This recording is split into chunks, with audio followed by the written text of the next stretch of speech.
ఇటేమో irrigation minister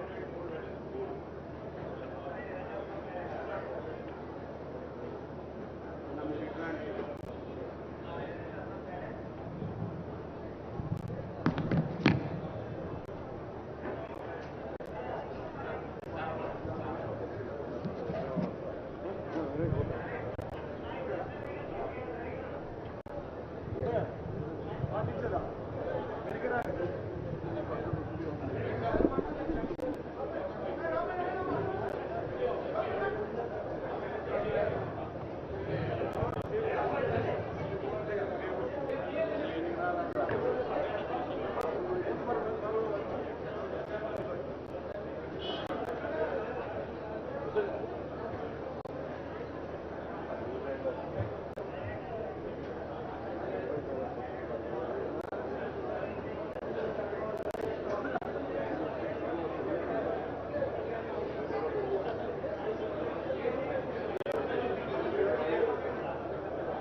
Check.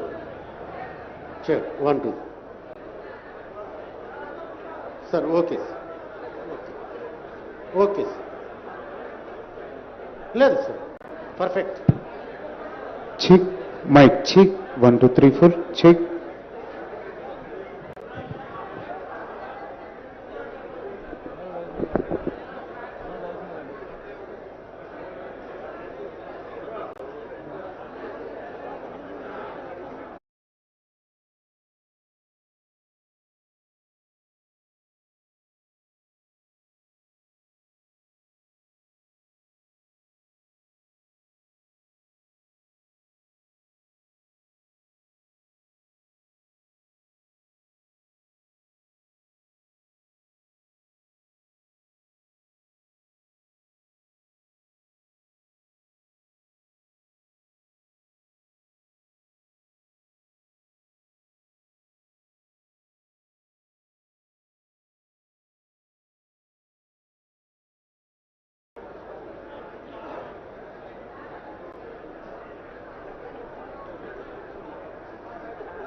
Sir ఒక 4 ఇప్పియండి.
आइए।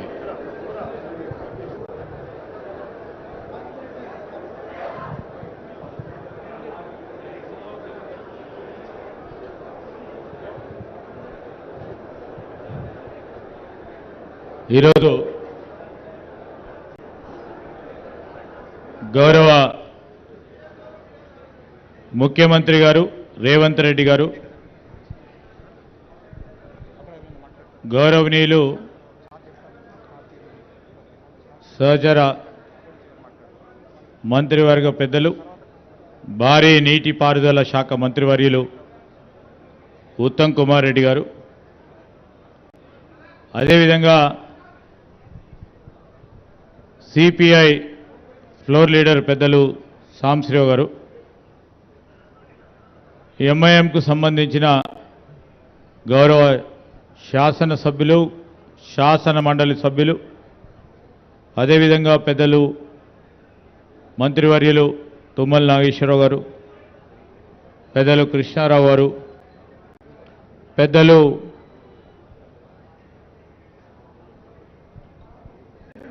సీతక్క గారు, అదేవిధంగా సోదరులు పొన్నం ప్రభాకర్ గారు, శాసన మండలి గౌరవ సభ్యులు, గవర్నమెంట్ ప్రభుత్వ విప్ సోదరులకి, శాసన సభ్యులకి, శాసన మండలి సభ్యులకి అందరికీ కూడా హృదయపూర్వకంగా మా ప్రాంతవాసులందరి తరఫున హృదయపూర్వకంగా ఆహ్వానం పలుకుతూ, సోదరులు అడ్వైజర్ గారు నరేందర్ రెడ్డి గారు, అటువైపు కూర్చున్న రాష్ట్ర స్థాయి మీడియా ప్రతినిధులు, ఇరిగేషన్ డిపార్ట్మెంట్కి సంబంధించిన ప్రిన్సిపల్ సెక్రటరీ గారు,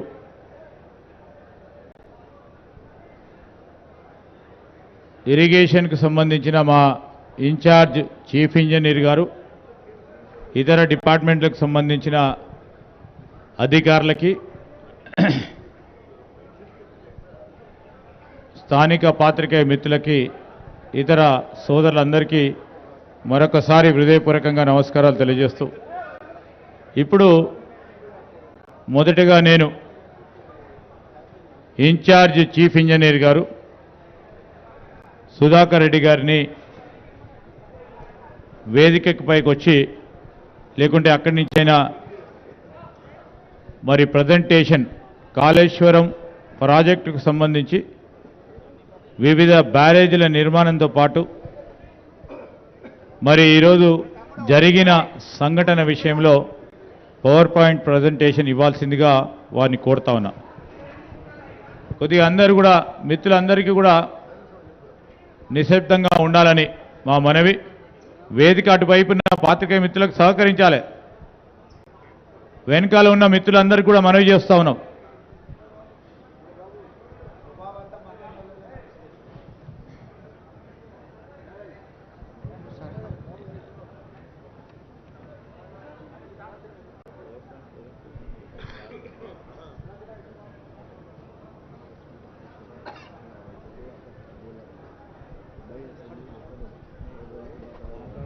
వేదికను అలంకరించిన గౌరవ ముఖ్యమంత్రి గారు, అలాగే అందరి మంత్రివర్యులు, ఎమ్మెల్యేలు, ఎంపీలు, అలాగే గౌరవ ఆఫీసర్లు, ప్రజాప్రతినిధులు అందరికీ కూడా నమస్కారం సార్.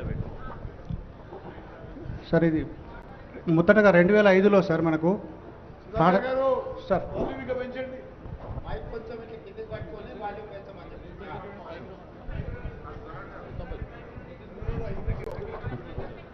సార్ మనకు 2005లో అప్పుడే ప్రభుత్వం మనకు డాక్టర్ బిఆర్ అంబేద్కర్ ప్రాణహిత చెవుల ప్రాజెక్ట్ అనేది మనకు కన్సెప్టలైజ్ చేశారు సార్.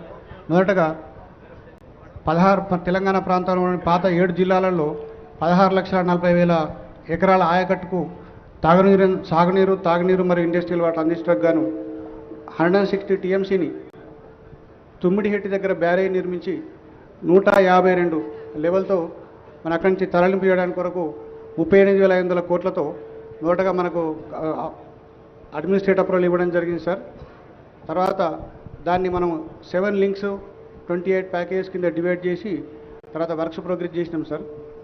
తర్వాత మనం ఏంటంటే ఆ తుమ్మిడిహెట్టి ప్రాజెక్ట్ మనకు మహారాష్ట్ర మరియు అలాగే మన అప్పటి ఆంధ్రప్రదేశ్ కంబైన్డ్ స్టేట్లో ఉంది కనుక ఇంటర్ రాష్ట్ర స్టేట్లో వాళ్ళకి కొన్ని అంటే 152 లెవెల్ మనం ఏదైతే ప్రపోజ్ చేసినామో వాళ్ళ ఆయకట్ మన సబ్మర్జెన్స్ ఏరియా మనకు కొంచెం ఎక్కువ ఉండడం వల్ల వాళ్ళు కొంచెం రెసిస్ట్ చేశారు సార్. తర్వాత అంటే మనకు తర్వాత 160 టీఎంసీలలో సార్ మనకు drinking water 10 TMC for en route villages, అలాగే 30 TMC drinking water to twin cities of Hyderabad and Secunderabad, అలాగే 16 టీఎంసీలు ఇండస్ట్రియల్ వాటర్కి మనకు అప్పుడు అలొకేషన్ చేయడం జరిగింది సార్. తర్వాత సార్ మొత్తం మనము డాక్టర్ బిఆర్ అంబేద్కర్ ప్రాణహిత ప్రాజెక్టులో సార్ 36,257.83 కోట్లతో అగ్రిమెంట్ వాల్యూ చేసినాం సార్. అప్పటి పాత 7 జిల్లాలకు 16,40,000 ఎకరాల ఆయకట్టుకు మనము ఆయకట్టు ఇచ్చాం సార్. అయితే అప్పటి పవర్ రిక్వైర్మెంట్ వచ్చేసి మనకు 3,466 మెగావాట్లు అప్పుడు మనకు నిర్ణయించాం సార్. అలాగే ఆ ప్రాజెక్టు కట్టడానికి కొరకు మనము డిపిఆర్ కూడా మనం అప్పుడు సెంట్రల్ గవర్నమెంట్ సిడబ్ల్యూసీకి సబ్మిట్ చేసినాం సార్. ఇన్ ప్రిన్సిపల్ క్లియరెన్స్ మనకు 4/2010లో అంటే ఏప్రిల్ 2010లో వచ్చింది సార్. అలాగే కొన్ని సిడబ్ల్యూసీ డైరెక్టర్ స్లేట్లో సెంట్రల్ సాయిల్ రీసెర్చ్ మెటీరియల్ కానీ కన్స్ట్రక్షన్ మెషినరీ కన్సల్టెన్సీ అలాగే కొన్ని వాటి డైరెక్టరేట్ నుంచి కూడా మనకు అనుమతి లభించింది సార్. అయితే మనకు వీటికి పబ్లిక్ హియరింగ్ చేయడం జరిగింది సార్ మనకు అప్పుడు అది సిడబ్ల్యూసీలో మనం బాగా క్లియరెన్స్కి. అయితే మనము అప్పటి ఆంధ్రప్రదేశ్ స్టేట్లో మనం పబ్లిక్ హియరింగ్ కండక్ట్ చేసినాం కానీ మహారాష్ట్రలో వాళ్ళ రెసిస్టెన్స్ వల్ల మనం కండక్ట్ చేయలేకపోయినాం సార్ అప్పుడు అది. సో అది అలాగే ఉండిపోయింది సార్. తర్వాత మనము సార్ ఇది 152 లెవెల్లో మనం అప్పుడు తుమ్మిడిహెట్టి బ్యారేజ్ కట్టినట్టయితే 5.09 టీఎంసీ మనకు స్టోరేజ్ ఉంటుంది సార్. కాకపోతే మనకు అప్పుడు 3,786 ఎకరాల మొత్తం ఎకరాల భూమి మనకు 152 లెవెల్లో సబ్మర్జెన్స్ వస్తుంది సార్. అంటే 85% మహారాష్ట్ర ఏరియా ఉంది, 15% మన ఆంధ్రప్రదేశ్ ఏరియా ఉంది సార్. సో వాళ్ళు అప్పుడు రెసిస్ట్ చేయడం వల్ల మనకు వాళ్ళు 148 లెవెల్ తీసుకున్నట్టయితే మీకు తక్కువ సబ్మర్జెన్స్ వస్తుంది కనుక మీరు 148 లెవెల్లో పెట్టుకోమని మనకు పదే ప్రతి మీటింగ్లోనూ వాళ్ళు మనకు చెప్పడం జరిగింది సార్. సో అలా దాని ప్రకారం తెలంగాణ ఫార్మేషన్ అంటే మన తెలంగాణ స్టేట్ ఫార్మ్ అయిన తర్వాత మంత్రుల లెవెల్లో కావచ్చు సార్, అధికారుల లెవెల్లో coordination committee meeting, inter state board meetings, various meetings మనకు జరిగినాయి సార్ అవి. సో అది అప్పుడు కూడా మనకు మీటింగ్లలో 152 లెవెల్ వద్దు, 148 లెవెల్ తీసుకోండి అని చెప్పి పదే పదే అని చెప్పడం జరిగింది సార్. అయితే మనం 148 లెవెల్ కనుక తీసుకున్నట్టయితే మనకు అక్కడ స్టోరేజ్ కెపాసిటీ తుమ్మిడిహెట్టి దగ్గర 1.85 టీఎంసీ మాత్రమే వస్తుంది సార్ అది. అయితే సార్ మనకు అక్కడ ఫస్ట్ సిడబ్ల్యూసీ వాళ్ళు 163 టీఎంసీ ఉంది అని చెప్పేసి మనకు సర్టిఫై చేశారు సార్ వాళ్ళు. తర్వాత కన్సిక్వెంట్గా ఏంటంటే అప్పుడు అప్పర్ రిపేరియన్ రైట్స్లో మహారాష్ట్ర స్టేట్కి కూడా వాళ్ళకు 63 టీఎంసీల హక్కు ఉంది కనుక ఆ ఫ్యూచర్లో మనకి ఏమైనా తగ్గిపోయే అవకాశాలు ఉంటాయి. అలాగే మీరు ప్రపోజ్ చేసిన స్కీమ్లలో 148 మీటర్స్ కనుక పెట్టి 63 టీఎంసీలు ఫ్యూచర్లో రాకపోతే ఇంకా డ్రైయబుల్ కెపాసిటీస్ తగ్గిపోయి మనకు 44 టీఎంసీల వరకు రావచ్చు అని చెప్పేసి వాళ్ళు సిడబ్ల్యూసీ వాళ్ళు చెప్పారు. అలాగే అది కాకుండా సార్ మనము మన స్టోరేజ్ రిజర్వాయర్స్ ఏవైతే online reservoirs throughout the scheme propose చేశామో అది మనకు 16.21 టీఎంసీ ఉండే సార్. ఆన్లైన్ రిజర్వాయర్స్ కెపాసిటీ కనుక పెంచుకోకపోతే ఫ్యూచర్లో మనకు స్కీమ్ సక్సెస్ కాదు కనుక ఆన్లైన్ రిజర్వాయర్స్ పెంచుకోమన్నారు సార్. ఇది మనకు అప్పుడు ఫస్ట్ సార్ ప్రణాళిక చేవల్లో ఉన్నప్పుడు 16.43 online reservoirs capacity sir, different 10 కెపాసిటీలు సార్. నెక్స్ట్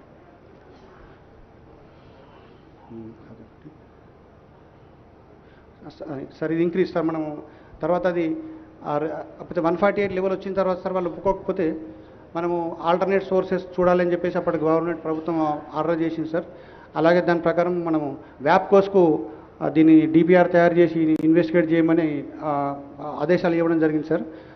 దాని ప్రకారం వాళ్ళు ఇక్కడ లింక్ 1లో మనకంటే గోదావరి మీద 3 బ్యారేజ్లు, మన కాళేశ్వరం ప్రాజెక్టు అంటే మేడిగడ్డ, అన్నారం, సుందిలో దగ్గర 3 బ్యారేజ్లు, 3 పంపులు కట్టమన్నారు సార్. అయితే మొత్తం ఆన్లైన్ కెపాసిటీస్ రీఇంజనీరింగ్ తర్వాత 140 టీఎంసీకి పెరిగింది సార్ ఇది.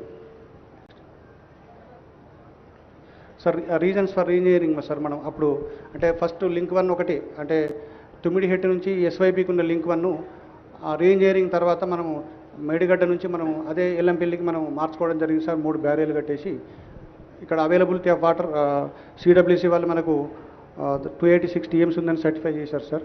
సో దానివల్ల మనం ఇక్కడ అప్పుడున్న వ్యాప్కోస్ సంస్థ మనకి ఇక్కడ బ్యారేలు కట్టమని డిపిఆర్ ఇవ్వడం జరిగింది సార్.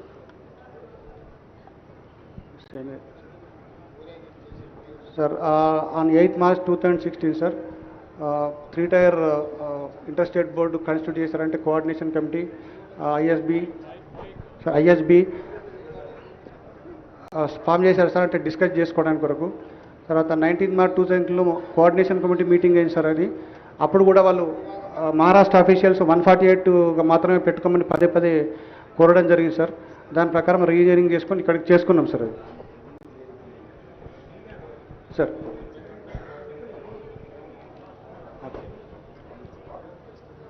ఫైనల్గా సార్ మనకు 23rd August 2016 రోజు మహారాష్ట్ర సీఎం గారు అలాగే అప్పుడున్న తెలంగాణ ముఖ్యమంత్రి గారు కూడా 148 మీటర్స్కి అగ్రి అవ్వకుంటూ ఒక అగ్రిమెంటు అంటే మెమోరాండం ఆఫ్ అండర్స్టాండింగ్లో సైన్ చేశారు సార్.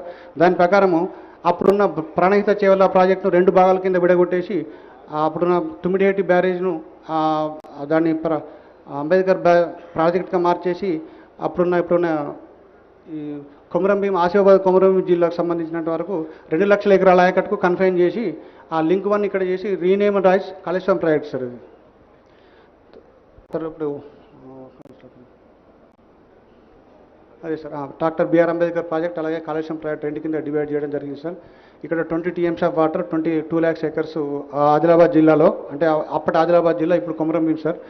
దాని ప్రకారం దాని ఆల్టర్నేట్లో 3 బ్యారేజీలు 3 పంపులు కట్టేసి 160 టీఎంసీ డైవర్ట్ చేయడానికి ప్లాన్ చేయడానికి జరిగింది సార్. అయితే ఇప్పుడు తర్వాత ఆయకట్టు సార్ అప్పుడు 16,40,000 ఉండే సార్.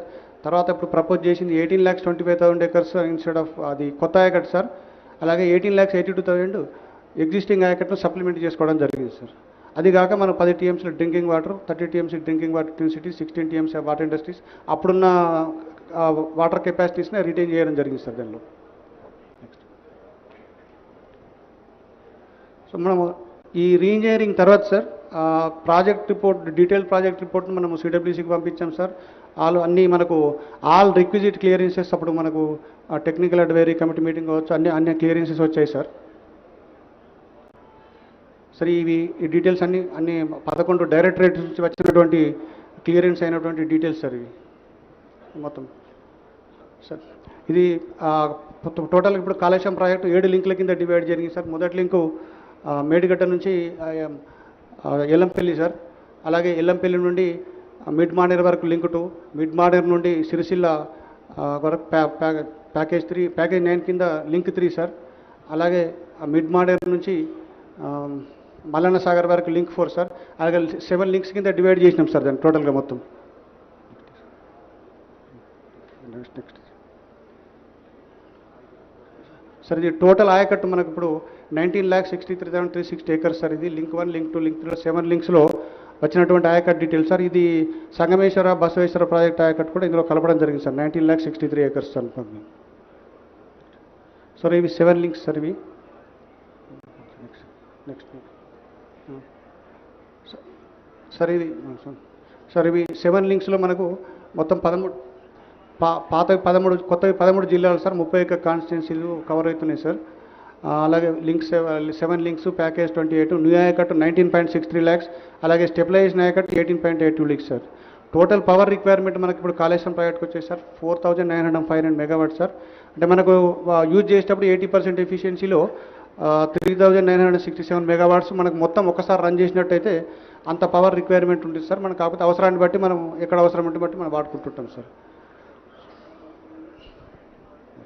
నెక్స్ట్ చెప్పండి సార్. వాటర్ డైవర్షన్లో మనము ఇంక్లూడింగ్ ఎస్వైపు నుంచి 215 TMC అంటే కాళేశ్వరం మేడిగడ్డ నుండి ఎస్వైపు నుంచి 215 TMC సార్. అలాగే గ్రౌండ్ వాటర్ 25 TMCలు టోటల్ మొత్తం 240 TMCలు మనం ఇప్పుడు ప్రపోజ్ చేశాం సార్ కాళేశ్వరం ప్రాజెక్ట్లో. చెప్పండి సార్. ఇప్పటివరకు సార్ మనము ఈ ప్రాజెక్టు కన్స్ట్రక్షన్ స్టార్ట్ అయిన తర్వాత ఇప్పటి వరకు 98,570 acres ఆఫ్ కొత్త ఆయకట్టుకు సార్ జరిగింది సార్. ఇప్పటి వరకు ఇచ్చిన ఆయకట్టు ఎంత సార్? 98,570 acres sir. ఇప్పటి వరకు మనం నీళ్ళు ఇచ్చింది కాళేశ్వరం ప్రాజెక్టు కింద 98,570 ఎకరాలు అంతేనా? కొత్త ఆయకట్టు సార్. కొత్తదే. Yes sir. కొత్తగా ఎంత ఖర్చు అయింది ఇప్పటికి సార్? 93,000 crores అయింది. ఇప్పటి వరకు ఖర్చు పెట్టింది ఎంత ఒకసారి చెక్ చేసి చెప్పు. 93,872 crores సార్. ఇంకా ఎంత పేమెంట్స్ పెండింగ్ ఉన్నాయి? 3,600 crores పేమెంట్ ఉంది సార్. అంటే దాదాపుగా 97,000 కోట్ల రూపాయలు ఖర్చు పెట్టారు. ఇది ఇంక్లూజివ్ ఆఫ్ 3,600 సార్. అంటే టు బి పేడ్ కలుపుకొని ఇప్పుడు 94,000 కోట్లు ఖర్చు పెట్టింది ఇప్పటికి. Yes sir. అది 3,600 అందులో కలిపి ఉంది సార్. అదే కలుపుకొని అంటే 94,000 కోట్లు ఖర్చు అయింది ఇప్పటికి. Yes sir. 94,000 కోట్ల రూపాయలు కాళేశ్వరం ప్రాజెక్టు మీద ఖర్చు పెట్టి ఇప్పటి వరకు ఇచ్చిన ఆయకట్టు 98,570 ఎకరాలు సార్. అంతేనా? Yes sir. టోటల్ ఇంతే కదా. కొత్తగా ఏం ఆయకట్టు క్రియేట్ చేయలేదు కదా? ఇవ్వలేదు. ఆయకట్టుకు నీళ్ళు ఇవ్వలేదు సార్. ఇంతవరకు ఇచ్చాం సార్. మీడియా మిత్రులు ఇది ఒకటి నోట్ చేసుకోండి. స్పష్టంగా మీరు గందరగోళం చంద్రశేఖరరావు గారు 1 కోటి ఎకరాలకు నీళ్ళు ఇచ్చినా అని ఏదైతే చెప్పు వచ్చిండో ఇంతకాలం పచ్చి అబద్ధం. ఈ పవర్ పాయింట్ ప్రజెంటేషను గత ప్రభుత్వం పాజిటివ్గా చెప్పుకోవడానికి తయారు చేసిన పవర్ పాయింట్ ప్రజెంటేషన్. దాంట్లో మేము ఎలాంటి మార్పు చేయలే. చంద్రశేఖరరావు గారు ఏ విధంగా అయితే భ్రమలు కల్పించి తప్పుడు సమాచారాన్ని అంటే అవాస్తవాలను మనకందరికీ చొప్పించడానికి ప్రయత్నం చేసిండో టోటల్గా ఇప్పటి వరకు ఈ ప్రాజెక్టులో 19 లక్షల చిల్లర ఎకరాలకే ఆయకట్టుకు ఒకవేళ 100% ఇది పూర్తి అయితే వచ్చేది కొత్త ఆయకట్టు 19 లక్షల ఎకరాల చిల్లర. అంతేనా? అంతే సార్. ఎంత అది ఎగ్జాక్ట్గా నెంబరు? 19 లక్షల 19,63,000 సార్. 19,63,000 అంటే ఇప్పటి వరకు కేసీఆర్ గారు కాళేశ్వరం కట్టి 1 కోటి ఎకరాలకు నీళ్ళు ఇస్తున్నా అని చెప్పింది అబద్ధం. ఈ ప్రాజెక్టులో మొత్తం ప్రతిపాదించిందే 19,63,000 ఎకరాల గురించి. ఇప్పటి వరకు 94,000 కోట్ల రూపాయలు ఖర్చు పెట్టి నీళ్ళు ఇచ్చింది 98,570 ఎకరాలకు మాత్రమే. పవర్ ఎంత అవసరము? పవర్ బిల్ ఎంత అయింది ఇప్పటికి? 98,000 ఎకరాలకు ఇచ్చారు కదా. కరెంటు బిల్ ఎంత అయింది ఈ కాళేశ్వరం మీద పంపుల లిఫ్ట్కు? సార్ అది మనము పర్ యానం మనము కన్సాలిడేటెడ్గా పేమెంట్ చేస్తున్నాం సార్ వాళ్ళకి ఎలక్ట్రిసిటీ బోర్డుకి. సార్ బడ్జెట్లో పర్ ఆనం 10,000 పెట్టి పేమెంట్ చేశారు. సంవత్సరానికి ఎంత అవుతుంది అని అంచనా ఇచ్చారు? ఇప్పుడు 4,900 చిల్లర మెగావాట్స్ అవసరం ఉంది అన్నారు కదా సార్. ఒక సంవత్సరంలో ఈ ఈ పంపులన్నీ పనిచేస్తే మనకు అయ్యే మెయింటెనెన్స్ పవర్ ఛార్జెస్ ఎంత అవుతాయి అయ్యే అంచనా వేసి ఉంటారు కదా సార్ ఉంది సార్. ఒక్కసారి అది చూసి చెప్పండి. 10,000 కోట్ల పైన అవుతుంది అన్నది 10,500. మీడియా మిత్రులు అర్థం చేసుకోవాల్సింది కేవలం కరెంటు బిల్లులే ప్రతి సంవత్సరం 10,500 కోట్ల రూపాయలు కట్టాలి. ఇతర ప్రాజెక్టుల నిర్వహణ, బ్యాంకు లోన్లు, బ్యాంకుకు మిత్తి ఇవన్నీ లెక్కేస్తే దాదాపుగా 20,000 కోట్ల పైన ప్రతి సంవత్సరం 25,000 కోట్లు టచ్ అవుతుంది. 25,000 కోట్ల రూపాయలు ప్రతి సంవత్సరం ఖర్చు పెడితే 100% చంద్రశేఖరరావు గారు అనుకున్నట్టే ఈ ప్రాజెక్టు పూర్తి అయితే 19,63,000 ఎకరాలకు నీళ్ళు వస్తాయి. ఎప్పుడు దాదాపుగా 2.5 లక్షల కోట్లు అయితే ఈ ప్రాజెక్టు ఇప్పటికీ 1,00,000 కోట్లు ఖర్చు అయినాయి. 1,47,000 కోట్లకు అంచనాలు పెంచినరు. ఇప్పుడు అది కూడా పూర్తిగా సరిపోదు. ఈ కొత్త అంచనాలు వేసుకుంటూ పోతే దాదాపుగా 2 లక్షల పైన కోట్లు ఈ ప్రాజెక్టు ఖర్చు అవుతాయి. సో ప్రతి సంవత్సరం 2 లక్షల కోట్ల పైన ఖర్చు పెట్టి ప్రతి సంవత్సరం 25,000 కోట్ల రూపాయలు మెయింటెనెన్స్ కింద, మిత్తిల కింద, అప్పుల కింద కట్టి నీళ్ళు ఇస్తే వచ్చేది 19,63,000 ఎకరాలు. అంటే ఈ రోజు వరకు పూర్తి స్థాయిలో అవాస్తవాలను చెప్పుకుంటూ అబద్ధపు ప్రచారాలు కల్పించుకుంటూ చంద్రశేఖరరావు గారు కాలం గడిపినరు. ఇదొక పాయింట్ అయితే ఇప్పుడు ఈ కఠిన ప్రాజెక్టే కూలింది.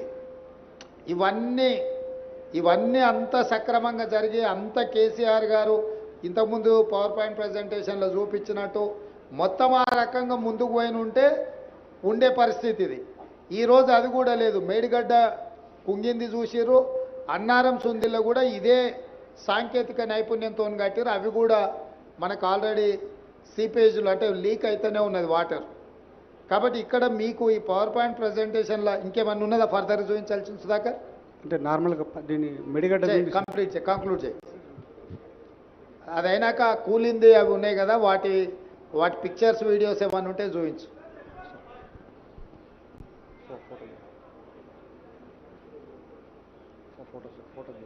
లోన్ల గురించి కూడా ఒకసారి ఆ లోన్లు ఎంత తీసుకురేంది అనేది కూడా ఒకసారి ఫైనాన్షియల్ డీటెయిల్స్ ఒక్కసారి చూపించు. సార్ మొత్తం మనకు 2 TMC 3 TMC రెండు కింద డివైడ్ చేశాం సార్. ఆ మొత్తం ప్రాజెక్ట్ కాస్ట్ వచ్చేసి 2 TMCకి 94,413 crores సార్. ఇది దానికి మనము ఆ KIPSL నుంచి 44,614 crores లోన్ తీసుకున్నాం సార్. ఆ గవర్నమెంట్ షేర్ వచ్చేసి 28,806 crores సార్. మొత్తము టోటల్ ఎక్స్పెండిచర్ 2 TMCకి 73,500 crores సార్. అలాగే 3 TMC 33,459 crores ప్రాజెక్ట్ కాస్ట్ అయితే లోన్స్ వచ్చేసి మనకు 17,051 కోట్లు తీసుకున్నాం సార్. అలాగే గవర్నమెంట్ షేరు 3,321 కోట్లు.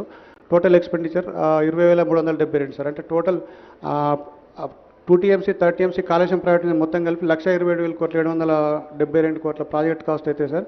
61,665 కోట్ల లోను, అలాగే గవర్నమెంట్ 32,207 కోట్లు sir. Total expenditure 93,872 crores sir. ఇది ఇప్పటి వరకు. Yes sir. Okay, next.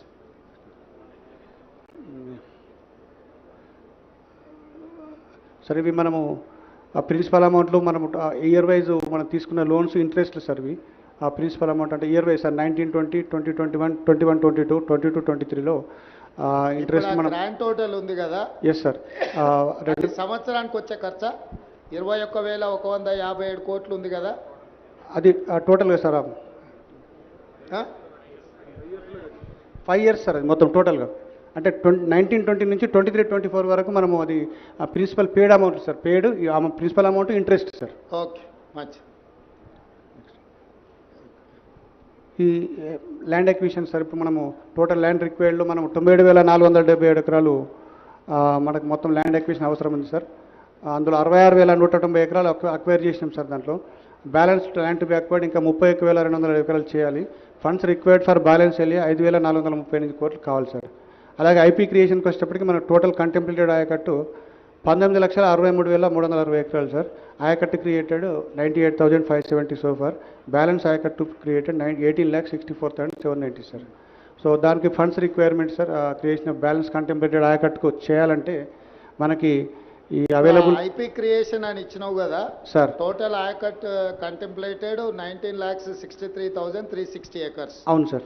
Ayacut created 98,570 acres. అవును సార్. బ్యాలెన్స్ ఆయకట్ వచ్చేసి 18,64,790.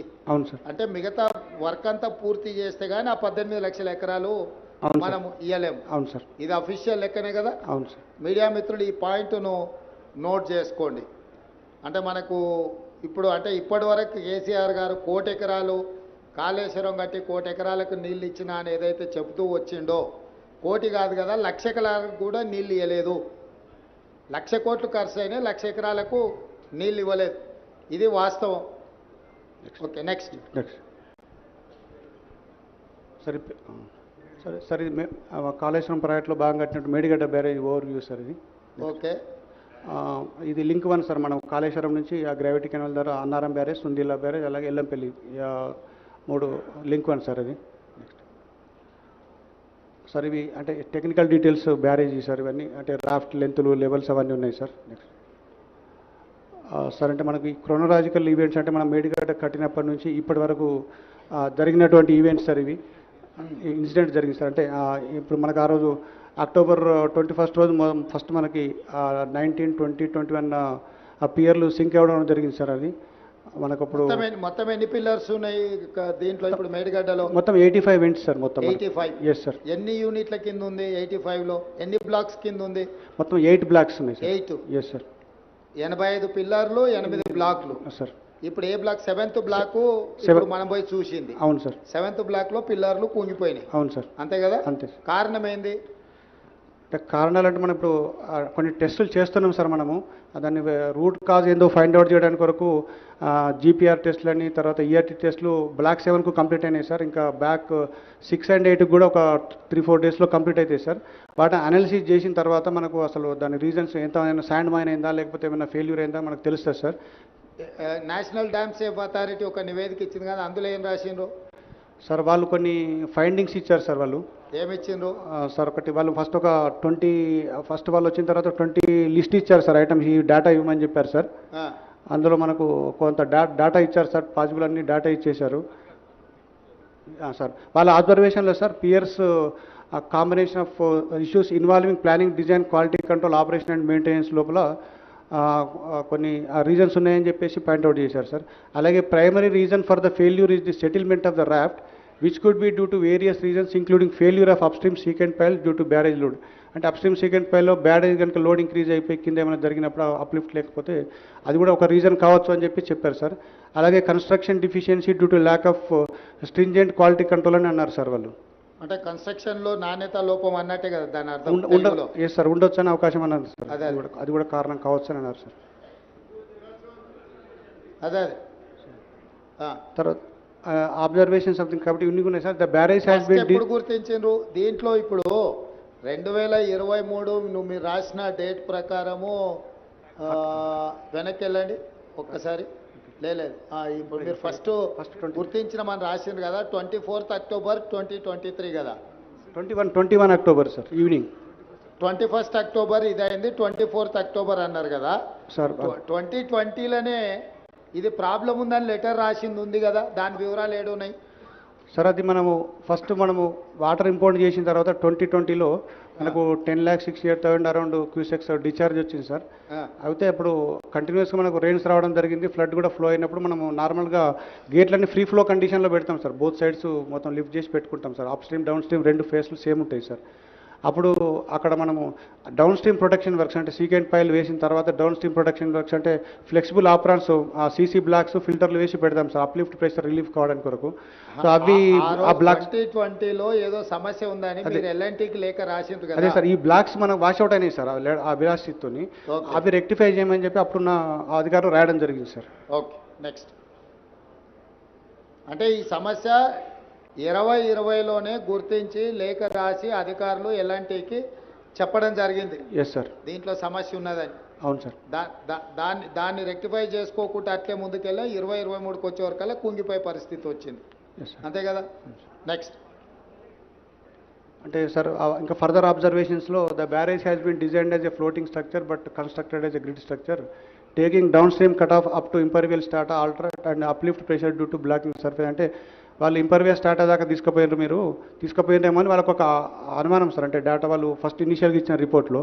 తర్వాత dam owners have not maintain the cement concrete blocks అది లాంచింగ్ అప్రాన్స్. అంటే మనం ఇంతకుముందు డిస్కస్ చేసింది సార్, మీరు అడిగారు కదా సార్, అది ఆ బ్లాక్స్ మనకు డిస్ప్లేస్ అయిపోయి కొన్ని వాష్ అవుట్ అనే దాంట్లో కూడా వాళ్ళు సరిగా మెయింటైన్ చేయలేదు తర్వాత కన్సిక్వెంట్గా అని చెప్పేసి అడిగారు సార్.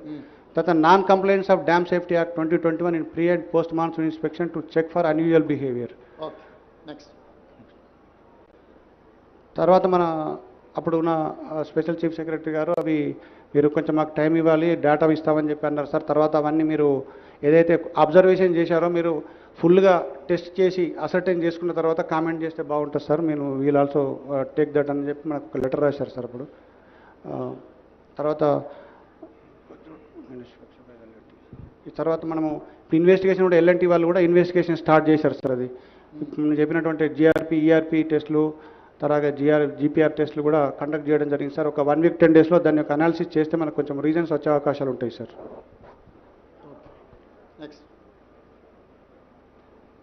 ఎన్డిఎస్ఏ వే ఫార్వర్డ్స్ అంటే the project designs and drawings need to be examined along with the results of geotechnical and geo investigation. అంటే వీళ్ళు అంటే నెంబర్ ఆఫ్ పాయింట్స్ అని ఇచ్చారు sir. Considering the commonalities and likelihood of the piping failure of the blocks resulting in similar failure in very much possible.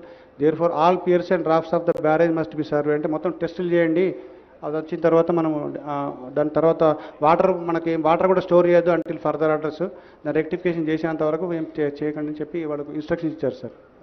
తర్వాత crack should be mentioned through standard method. Crack should be monitor through the standard method అన్నారు sir. ఇప్పుడు మేడిగడ్డ, అన్నారము, సుందిల్ల ఈ 3 బ్యారేజీలు ఒకే రకమైన సాంకేతిక నైపుణ్యంతో కట్టినాయి కదా. Technology one and the same కదా. ఒకటే సార్. వేరే వేరే ఏం లేదు. లేదు సార్. ఒకే రకమైన టెక్నాలజీ. Yes sir. సో ఇప్పుడు ఇక్కడ వచ్చిన ప్రాబ్లం అన్నారంలో సుందిల్లలు కూడా రావడానికి ఉంది కదా. అంటే సార్ ఇప్పుడు అక్కడ కూడా చిన్న చిన్న అబ్జర్వేషన్ చేస్తే ఇప్పుడు గ్రౌడ్ చేశారు సార్. కొంతవరకు గ్రౌడ్ చేయడం వల్ల సేఫ్గా ఉండిపోయింది సార్. అది కొంత అంటే ఇప్పుడు నువ్వు సీపేజ్ వచ్చింది, దాన్ని ఏదో చేసి రిపేర్ చేసినావు. Yes sir. కానీ ఏమీ రాకుండా అయితే లేదు కదా.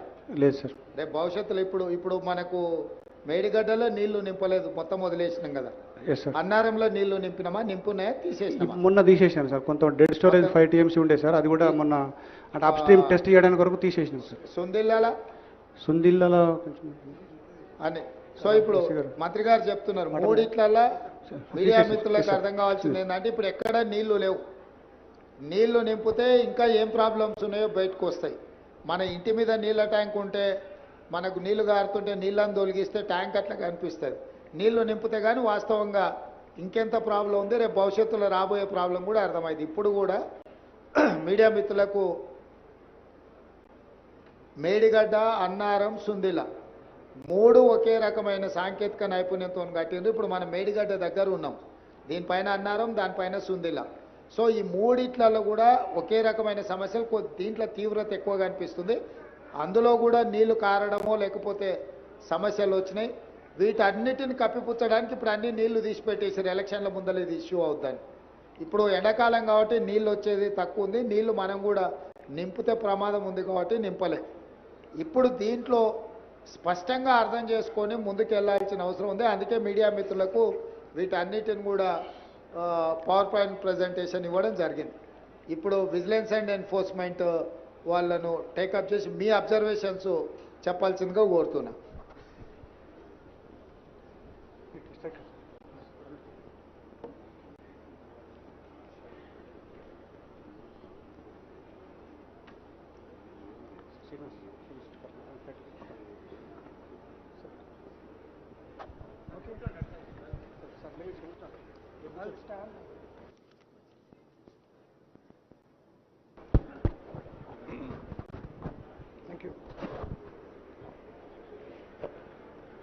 Sir, good afternoon. Honorable CM Garu, all the senior ministers, members of the Legislative Assembly and the August Assembly, all the people available here.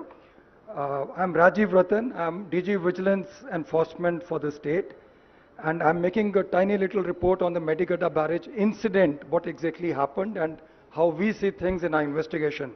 I'll be assisted by Mr. Sudarshan Reddy, who is executive engineer with me. I'll start the report, sir, if you permit. So this is a brief overview.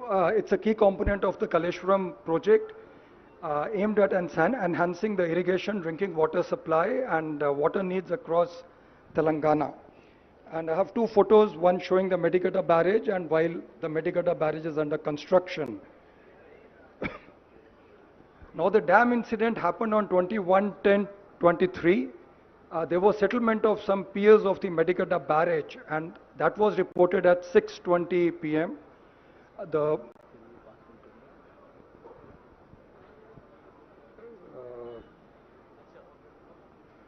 My presentation, okay. The motorable road on top of the barrage suddenly developed a pronounced dip and at 6 p.m. the water level reported was 98 meters with a corresponding storage of 10.33 TMC. Inflows were 14.98 and outflows were 13.1 Q6. Upon noticing the incident, the barrage authorities released the stored water. They cleared the barrage by opening the gates and they reported the matter to the police and got an FIR registered in the PS Mahadevpur. The FIR hinted at some sabotage by unknown people. They requested action against those people, sir. This is a view of the road sunk on top of the barrage, which was very obvious on the 21st of October. And there is a side view from where we can see the dip in the road circled in the right, in the red ink.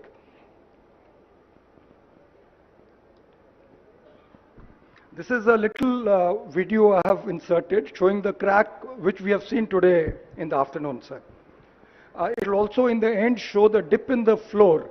The floor is leaning to the right side and it's all full of water, about 4 to 5 feet of slippage is there vertically.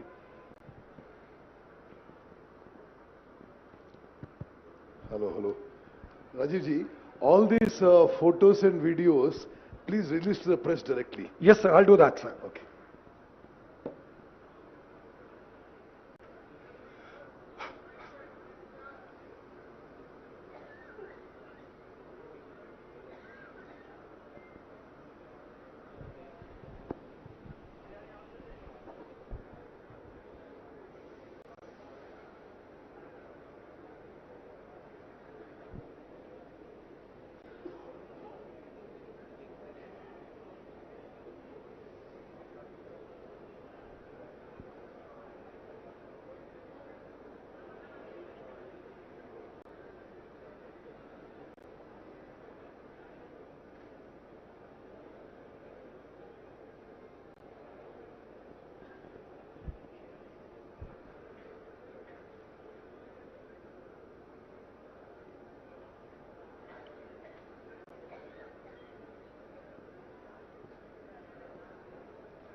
Here, sir, we can see the dip in the floor.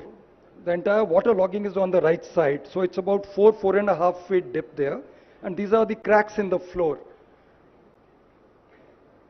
They have been patched now, sir, but the cracks are still visible. They're there.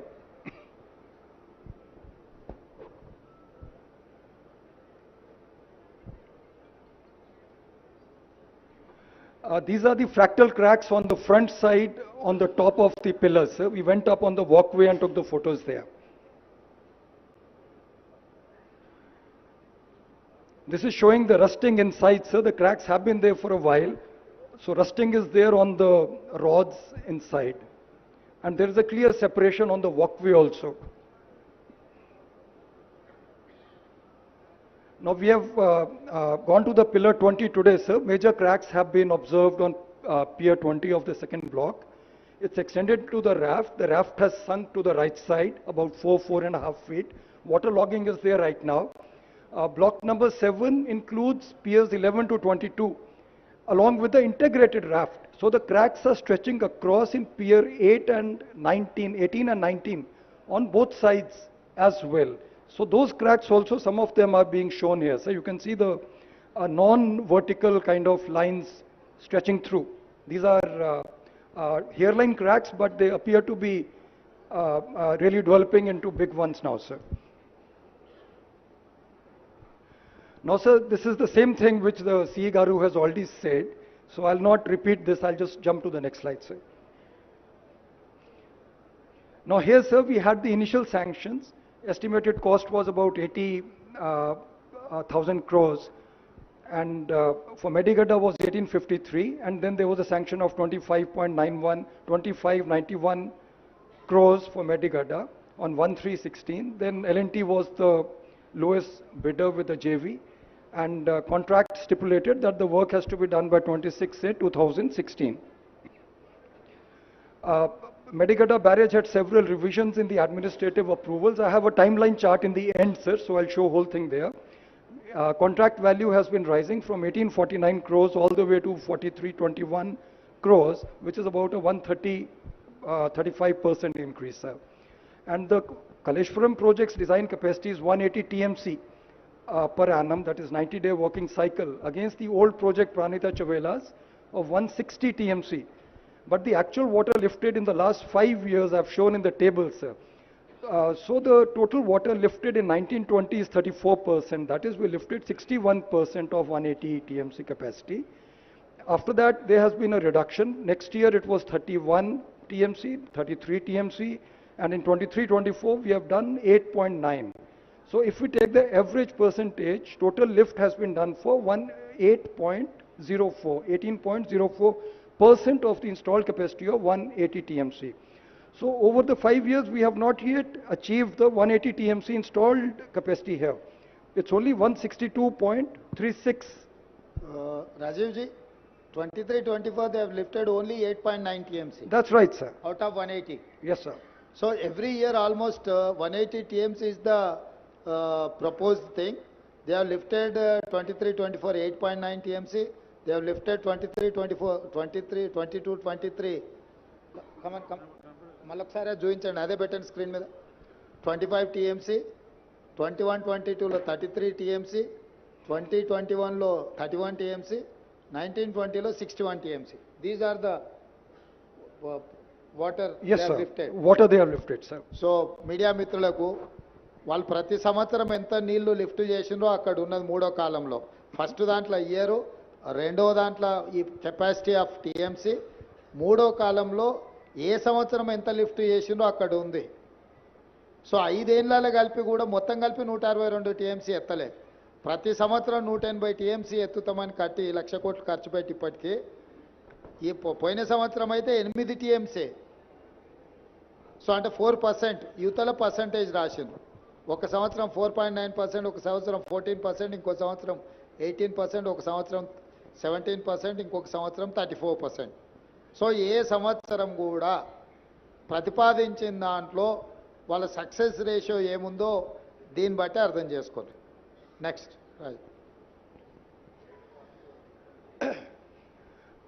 Sir, this design part has already been covered, sir. It's as per the manual order 179 for barrages on permeable foundations, where they insert the PCC or the secondary piles and primary piles. One is only to prevent the water from rising and the other is the load bearing. And there is a representative photo, not of this barrage, but that just shows the secant pipes being laid, sir.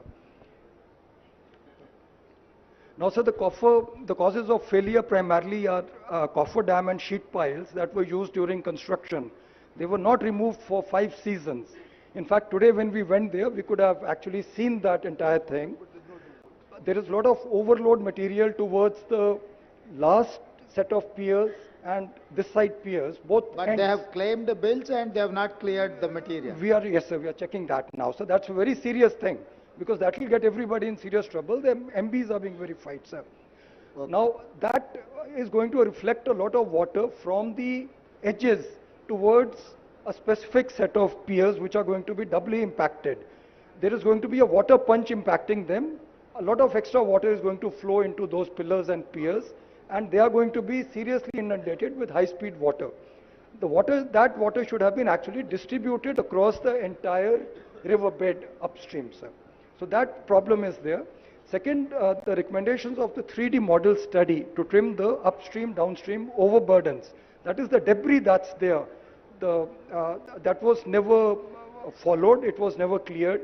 Some of it is still lying there, sir. In fact, some of it is bedrock, it's probably some soft rock only, it's not granite, sir, but it should have been cleared off. The connection between the cut-off walls and the raft may not have been cast according to the approved drawings. So there is some potential damage which would have occurred due to the undermining of the raft itself, sir. Then observations of physical cracks between pier number 16 to 21 of block 7 suggest that there is a shear failure of the raft due to loss of the supporting material under the raft. So the water has actually flowed under the raft, carried the sand away, sir. So sand has moved off and the free flow water is there. Those I'll show you in the next 2-3 slides, sir. Now this is the old coffer dam. This is being dismantled. Part of it is still there. This was all done in January, February of 2024. These are very recent photos. This photo probably is of last week only, sir. So they have cut the whole thing and carried off most of the material. This is towards the block number 8, the last block, sir. The same photos of the sheet piles which are being dismantled now, sir. So you'll see somebody cutting with the gas and all.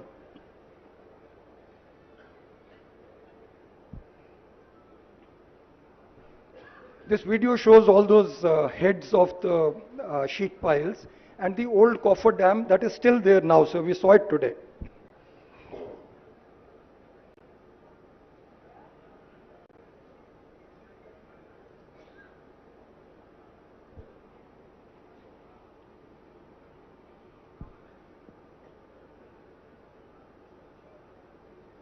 So a coffer dam contributes to uneven flow of water, sir. So some of the areas get inundated much more. There is high-speed water there, and some areas are left brand new. They don't even get any water in those gates and blocks, sir. Now, sir, I'll come to the CC blocks. You can see when the barrage was being constructed on the top left photo, the CC blocks are being laid and the spillways are being constructed. On the right side also we say the same thing. The wiring is being installed, stone blocks are being put, and this will be covered by the CC blocks. They are basically energy dissipation devices. So when there is high speed water flow, it is very turbulent and it is like a cutting force that can actually cut through the sand, and also to protect the bedrock and the sand underneath. These blocks are the coverage or the coating on top. And these blocks keep getting damaged, washed away, they keep getting impacted by high-speed water. Like even in a village well, sir, we have seen over many, many years, the stones start getting eroded. So something like that happens here on daily basis. When the gates are open, that much water will flow. So these blocks are put in place basically to protect the front side of the barrage. And once these blocks get damaged, every year they are supposed to be replaced. And repair and all that work needs to be done. New blocks are cast and they are inserted, sir. You can see on the bottom right side, there is a crane installing the blocks. The blocks have hooks in them. They are normally 1.5 meter by 1.5 meter by 90 centimeters. That's the normal size of the blocks installed. Now, sir, I'm comparing the 3 barrages. We see Anaram barrage on top. It's a Google map. Right side from the Google map, we can see the blocks. They are visible, but there is damage to the blocks. It is not continuous. Krinda, we have taken photographs standing there. You can see the condition of the blocks on both sides. These blocks are one of the major reasons, their lack of maintenance, why the sand underneath got dug up. And once the sand gets dug up, we start getting pipes from the backside. There is water pressure. It comes like a fountain from underneath. It digs up the sand and there's a continuous water, and like a fountain it will rise. I'll show you the fountain also, sir. I'll move to the next barrage. This is the Sundila barrage, sir. You can see some CC blocks there. In fact, there are circles developing. Some maintenance has been there. But we need to actually maintain this. This is a desperate, this is the reason, one of the reasons of failures of our barrage here, sir. Lack of maintenance. Lack of maintenance, sir. This is the Medigada barrage from the Google Earth, sir. We don't see any blocks anywhere. Here, in fact, we found 10 meter by 10 meter by 90 centimeter blocks. The blocks are not of the standard size. So I think some special permissions have been given here to cast odd size blocks. So that is recorded, so we are verifying that, how it has occurred, and we'll be reporting the matter. Because all the three barrage blocks are not identical. Replacing 1.5 by 1.5 block is probably a different matter than replacing a 10 meter by 10 meter block, sir. And the 10 meter block will behave in a very different manner physically when it's hit by high speed water. Now in Medigada, sir, we see this. We don't see any blocks whatsoever. We see these displaced 10 meter blocks.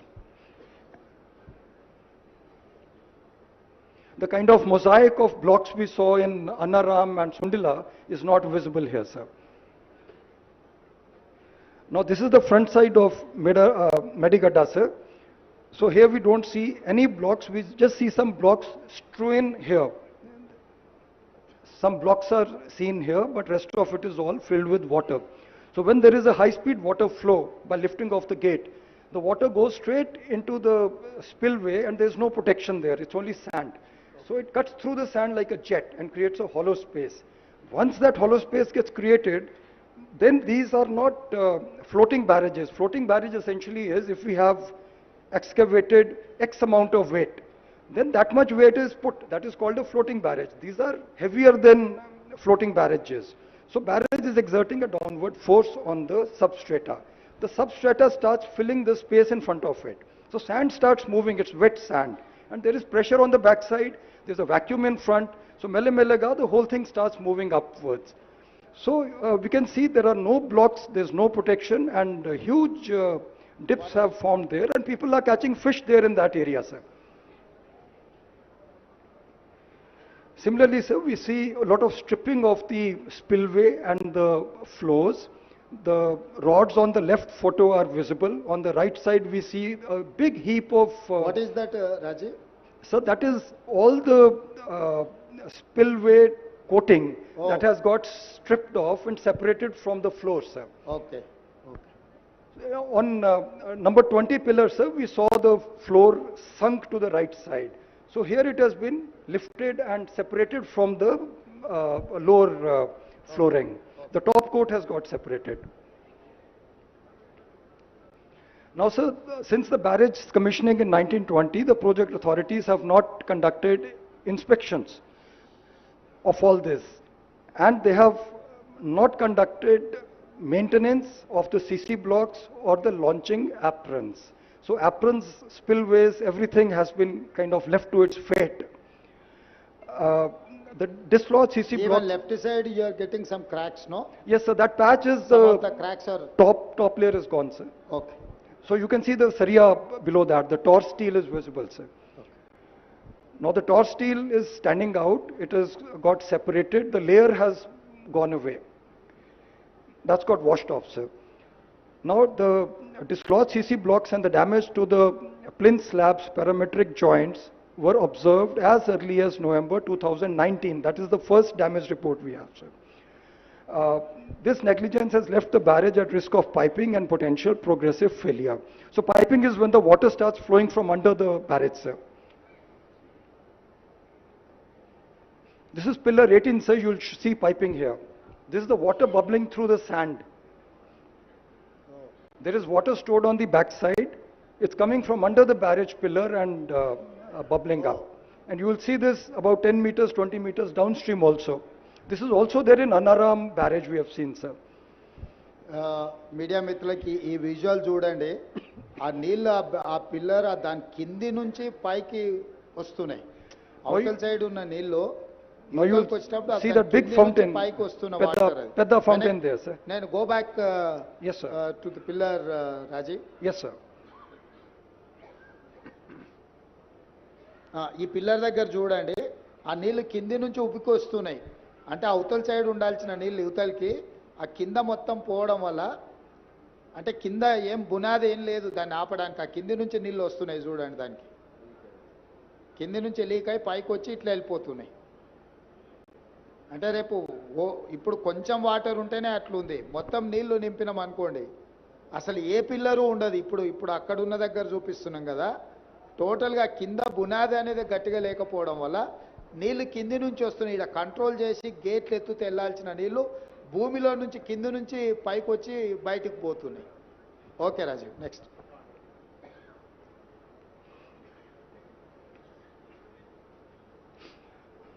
Now, sir, the department has issued multiple notices for repairs, sir. On 18/5/20, they have requested the L&T to ఇది come and... important, కొంచెం note చేసుకోండి. అది 20లోనే 18/5/2020లోనే దీంట్లో problem ఉందని ఎలాంటికి notice ఇచ్చిండ్రు. 21లో notice ఇచ్చిండ్రు, 22లో notice ఇచ్చిండ్రు, 23లో ఈ డ్యామేజ్ వచ్చింది. అంటే మా లయబిలిటీ పీరియడ్ అయిపోయింది, మాకేం సంబంధం లేదు, మాకు ఇప్పుడు బాధ్యతనే లేదు అని ఎలాంటి ఏదైతే చెప్తుందో, ఈ ప్రాజెక్టులో సమస్యలు ఉన్నాయని 18/5/2020లో డ్యామేజ్ ఉందని చెప్పి సీసీ బ్లాక్లో వేరింగ్ కోట్ వాట్లలో ప్రాబ్లం ఉందని రాసిండ్రు. 17/2/2021లో మళ్ళీ ప్రాబ్లం ఉంది, దీన్ని మెయింటైన్ చేయాలని చెప్పి వాళ్ళకి లెటర్ రాసిండ్రు. 6/4/2022లో మళ్ళీ ఈ ప్రాబ్లం ఉన్నదని లెటర్ రాసిండ్రు. లాస్ట్కు 28/4/2023 నాడు ఇది మొత్తం లేచిపోయి మొత్తం కుంగిపోయింది. అంటే ప్రభుత్వము ఇన్ని రోజులు 20లో మొదలైన డ్యామేజ్ 19లో కంప్లీట్ అయింది. అంటే ఇమ్మీడియట్గా 20లోనే ప్రాజెక్టు పూర్తి అయిన వెంబడే సమస్యలు మొదలైనవి. అధికారులు లెటర్లు రాసినా అసలు ప్రభుత్వం పట్టించుకోకపోవడంతో ఈరోజు మొత్తం కుంగిపోయి కూలిపోయే కాడికి వచ్చింది. ఇప్పుడు సింపుల్గా మేము దిగిపోయినాం కాబట్టి మాకేం బాధ్యత లేదని కేసీఆర్ చెప్తున్నాడు, మా లయబిలిటీ పీరియడ్ అయిపోయింది కాబట్టి మాకేం సంబంధం లేదని ఎల్ఎన్టీ చెప్తుంది. కట్టిన సంస్థ, కట్టిపించిన పార్టీ రెండు ఇక మా కాలం చెల్లిపోయింది, ఇంకా మేము వెళ్ళిపోయినాం, మేము ఇంటికి పోయినాం, ఇంకా మీ ఇష్టం మీ కర్మ అని చెప్తున్నారు. ఇది దీని సారాంశం. Sir, they are requesting repeatedly for CC block and wearing court maintenance. They are asking for completion of the original works of the project also, which are lying pending. If you look at the 17-2 serial number 2, sir, it's restructuring CC blocks and wearing court.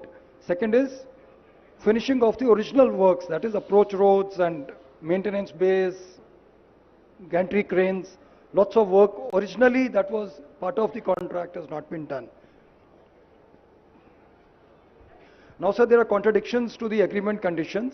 We have substantial completion certificate issued on 10/9/19, indicating the project had met the agreement conditions for quality and safety.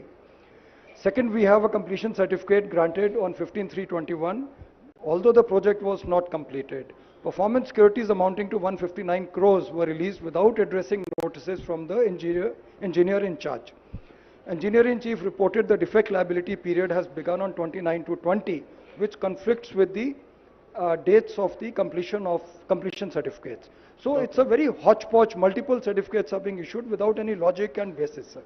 Media మిత్రులకు ఇప్పుడు completion certificate ఇచ్చిందేమో 15/3/2021, కానీ engineer in chief అంటే మురళీధరరావు గారు అనుకుంటే. Engineer in chief is Rajeev. Who is the engineer in chief? Last line. Who is that person? Muralidhar Rao or Venkateshwarlu? So it will be Venkateshwarlu, sir. Venkateshwar, okay. అతను complete అయిన certificate ఏమో 15/3/2021 ఇచ్చిండు, అంటే already దాంట్లో ఇష్యూస్ ఉన్నాయి. కానీ తను లయబిలిటీ పీరియడ్ 29/2/2020 నాడే స్టార్ట్ అయిందని ఇచ్చిండు. అంటే దీంట్లో ఏది కరెక్ట్ అనుకోవాలి? అంటే వెంకటేశ్వర్లని సర్వీస్ నుంచి కంప్లీట్గా టర్మినేట్ చేసింది. ఎందుకంటే ఇట్లాంటి మిస్టేక్స్ ఉన్నాయని విజిలెన్స్ అండ్ ఎన్ఫోర్స్మెంట్ ఇచ్చిన వాళ్ళ ఫ్యాక్ట్స్ అండ్ ఫిగర్స్తో ఇచ్చిన నివేదికతోని plus 159 crores they have released performance securities అంటే సెక్యూరిటీ గ్యారంటీస్ ఉన్నాయన్నిటిని కూడా ఈ అన్ని చార్జెస్ వాళ్ళ మీద ఉండి ప్రాబ్లమ్స్ ఉన్నాయని నోటీస్ ఇచ్చినా కూడా అవి ఫుల్ఫిల్ చేయకపోయినా కూడా ఈ పేమెంట్లు కూడా రిలీజ్ చేసిండ్రు. Next Raju. So the scheduled inspections under the Dam Safety Act 21 are essential for assessing the condition of the dams and structures. The inspections are pre-monsoon, post-monsoon and other scheduled checks, and the field engineers are responsible. All deficiencies identified during the inspections have to be reported to the SDSO, State Dam Safety Organization, for evaluation, etc. That is the rules, rule position. Okay. Dam Safety Act 21 mandates meticulous recording of all the maintenance activities. Records have to detail the type, date, weather conditions, water flow, everything. And they have to include the description of work, duration, etc. We have not seen any maintenance records so far. On requesting, a follow-through letter has been written to L&T, but department dagre aim ledu, nothing is there, sir. Thank you. Now, sir, this is a small timeline I prepared, sir. This will show a lot of events. So the first event is on March 3, 2016, when the initial GO sanctioning 2591 crores, that is GORT 231, was issued. After that, 26th August, project agreement was entered into. Next activity was on May 19th. This one, sir. GO 707. Enhancement happened to 3,260 crores for the project value. Grinda, sir, we see supplemental agreements being made on 2nd July 18 and also 31st Raju December. will do one thing. Sir. As it is you push to media people, they will go through that report. The Yes, sir. final conclusion is that October 21st, 2023, sinking of the pillar number 20. Was sinking, sir. Madhyalo, sir, you will see a small photo of Rajiv, see, just give the entire presentation to Hanumantrao, Commissioner NPR. Hanumantrao garu, just pass it on to the entire media. Yes, sir. Sir, if you see the small May, September, small picture is there, that is the inaugural photograph. And after that, there are lots of substantial completion certificates, 3 in purple, one after the other. On top is the request for maintenance. There are 4 different requests for maintenance which have not been adhered to. And Antlo, the barrage has collapsed without any repair maintenance. But Madhyalo, on 6th of September 21, we have GO 330 sanctioning 4,613 crores, cost escalation of the project. So on one side, we have given completion certificates. On second side, sir, we are issuing GOs enhancing the project cost and paying the money. Money is being released. So both the things are going on together. So if L&T is not responding to us, at least the money flow should have stopped immediately, and we should have corralled them and taken them to some kind of... So I'll move to the last slide, sir. This is the inauguration of the barrage, sir. It's on 21/6/2019. 3 honorable CMs and 1 governor of Telangana are seen here. If you look at the background, this area, you will find that the aprons are not yet ready. It's a little premature inauguration, sir. So I thought I'll just bring it to your notice, sir. So we are here right now, sir, and then we have some findings and conclusions. First is the construction of Block 7 had deviated from the plan, and the raft and secant piles were not laid in specified sequential manner. So we are holding L&T and the department both responsible for this, sir. They should have handled this work. Operation and maintenance was not done since the inauguration, that is 21/6/19. Both are responsible, sir, the agency and the department. Mandatory post-monsoon sounding, probing, which is mandated as per IS 7349, was not performed. Department is responsible, they have to get this done, sir. Construction remnants like the coffer dam and sheet piles have not been removed. L&T is to be held responsible because it's part of the contract, sir, clause number 14. Contractual obligations under agreement handing over clause 50 of the agreement remain unfulfilled till this day. Further, sir, the allegations suggest that the major blocks were taken up by some subcontractors. We are investigating that part, and we are verifying the money trail and accounts and everything, sir. Apart from that, sir, the bank guarantees have been released despite works being pending. So that is again the department's responsibility. We hope an expert committee is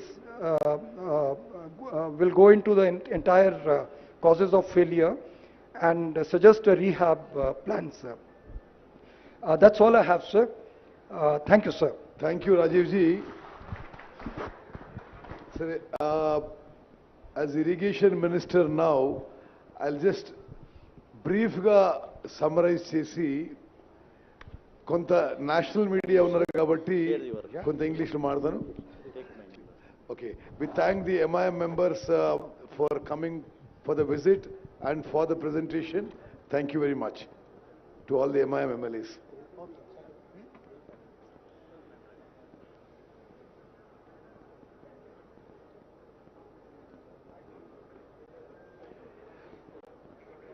సరే, media మిత్రులకి నమస్కారం. మీరు state and national media చాలా ఎఫర్ట్తో చాలా time కేటాయించి you have spent your valuable time in a long travel from Hyderabad to here. We are very grateful to you. I'll just summarize in 4-5 minutes, and then my colleague from the Communist Party of India will speak and we'll try to end the thing. Possibly in post-independent India, Swatantra Bharat Deshanlo, ఇంత shameful incident, ఇంత పెద్ద scam, ఇంత పెద్ద స్కాండలు, ఇంత పెద్ద కుంభకోణం మరి మరొకటి ఉండకపోవచ్చు. 94,000 కోట్ల రూపాయలు ప్రజాధనం ఖర్చు పెట్టి కేవలం 90,000 ఎకరాలు కొత్త ఆయకట్టు జనరేట్ చేయడం జరిగింది. ఆ 94,000 కోట్లలో 61,000 కోట్లని మనందరినీ తాకట్టు పెట్టి, మన పిల్లల్ని తాకట్టు పెట్టి హై ఇంట్రెస్ట్ లోన్స్ తీసుకొచ్చి ఈ ప్రాజెక్టు మీద ఖర్చు పెట్టినరు. మరో 33,000 కోట్లు మన నుంచి కలెక్ట్ చేసిన ట్యాక్సెస్, పన్నులు నుంచి ఖర్చు పెట్టడం జరిగింది. అదేవిధంగా ఇంకొక ఇంపార్టెంట్ పాయింట్ ఏంటంటే, అసలు ఈ ప్రాజెక్టు మొదలుపెట్టింది కాంగ్రెస్ ప్రభుత్వం రాజశేఖర్ గారి హయాంలో 38,000 కోట్లతో 16 లక్షల ఎకరాలకి ఆయకట్టు. This project was envisaged in the earlier Congress government as 38,000 crore project irrigating 16 lakh acres. On the name of so-called re-engineering, officially the project cost is escalated to 80,000 crores for nearly the same new ayacut. Now, already expenditure is 94,000 crores, and at the minimum, another 40,000 crores are required to complete the project. This is the official figures as per the chief engineer's thing. కొన్ని విషయాలు నేను highlight చేస్తున్నాను. అసలు ఎంత తుగ్లక్, ఒక Mohammed bin Tughlaq కూడా వీళ్ళు చేసిన పనులు చూసి సిగ్గుపడతాడు. In all the barrages there is a difference between barrages and dams. Dams are meant for storage. Barrage is for regulating flow of water. ఎక్కడ కూడా ప్రపంచంలో ఉన్న బ్యారేజ్లలో బ్యారేజ్ కట్టి నీళ్లు స్టోరేజ్ చేసిన వీళ్ళే చేసిన. The biggest barrages in the world capacity is 2 TMC, 3 TMC, maybe maximum 4 TMC. వీళ్ళు ఈ మేడిగడ్డ బ్యారేజ్లో 10, 11, 12, 14 TMCలు స్టోర్ చేసి ఫోటోలు తీసుకొని ఎన్నికల ముందు ఏదో గోదావరి జలకళ అని చెప్పి అన్ని పేపర్లో మీడియా ఇవ్వడం జరిగింది. అంటే basic principles of irrigation were not followed, basic principles of water management were not followed, basic principles of financial management not followed. And ఏ స్థాయిలో కరప్షన్ జరిగిందంటే ఆలోచన చేయండి. ఇది ఒకటే ఉదాహరణ ఇస్తున్నావు. This Medigadda barrage tender was given at 1,800 crores. ఎవరు బాధ్యులు? ఇది 4,600 కోట్లు ప్రజాధనం ముందు escalation of cost, and then the Medigadda barrage collapses. అంటే this is just not this. నేను ఇప్పుడు 2 months అయింది ఇరిగేషన్ మినిస్టర్ అయ్యి. ఏ వర్క్ చూసినా 100 రూపాయలు టెండర్ పిలుస్తారు, ఆ తర్వాత దాని రూపాయలు చేస్తారు. ఇది ఒక భారీ కుంభకోణం. తప్పనిసరిగా క్యాబినెట్లో చర్చించి ఇది క్రిమినల్ ఇన్వెస్టిగేషన్ కూడా ముందుకు పోతామని చెప్పి నేను మనవి చేస్తున్నాను. అదేవిధంగా ఒక చాలా ముఖ్యమైన విషయం, 21 అక్టోబర్ ఈ సంఘటన జరిగింది. Today is what date? 13th అనుకుంటా, 13th ఫిబ్రవరి. ఈ రోజు వరకు కూడా ఈ కాళేశ్వరం ప్రాజెక్టుకి చీఫ్ డిజైనర్, చీఫ్ ఇంజనీర్ అంతా తానే కట్టిన కేసీఆర్ ఒక్క మాట కూడా మాట్లాడలేదు. 21st October when it collapsed, till we were sworn in the government on 7th for 40-45 days, ఆయనే ముఖ్యమంత్రి, నోరు తెరవలేదు. ఆ రోజు నుంచి ఈ రోజు కూడా ఒక్క మాట కూడా మాట్లాడకపోవడం ఇది చాలా దురదృష్టకరం. మీడియా కూడా గమనించాలని చెప్పి నేను మనం చేస్తున్నాను. అదేవిధంగా నేషనల్ డ్యామ్ సేఫ్టీ అథారిటీ ఒక constitutional body created by an act of parliament. They have given a damning indictment of the state government on design, construction, maintenance, all aspects of Medigadda barrage, calling it a total failure of the earlier government and the earlier irrigation department. Memu further ga kuda National Dam Safety Authority, which is a government of India body constituted with experts on dams and created by an act of parliament, the further inquiry investigation we are going to cooperate with them. గత ప్రభుత్వం వాళ్ళు అడిగిన data కూడా ఇవ్వలేదు.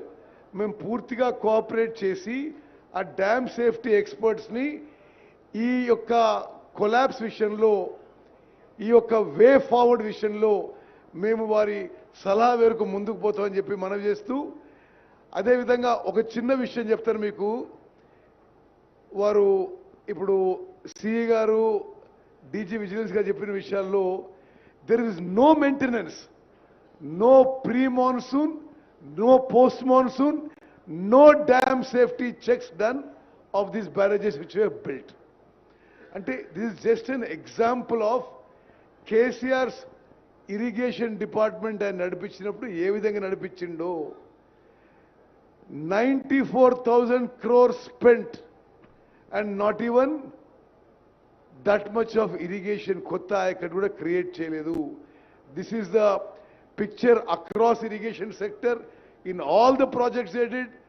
వాళ్ళు 2 లక్షల కోట్లు ఖర్చు పెట్టి కొద్ది నామమాత్రం కొత్త ఆయకట్టు సృష్టించి బహుశా స్వతంత్ర భారతదేశంలో కేసీఆర్ గారి హయాంలో అతిపెద్ద కుంభకోణం జరిగింది.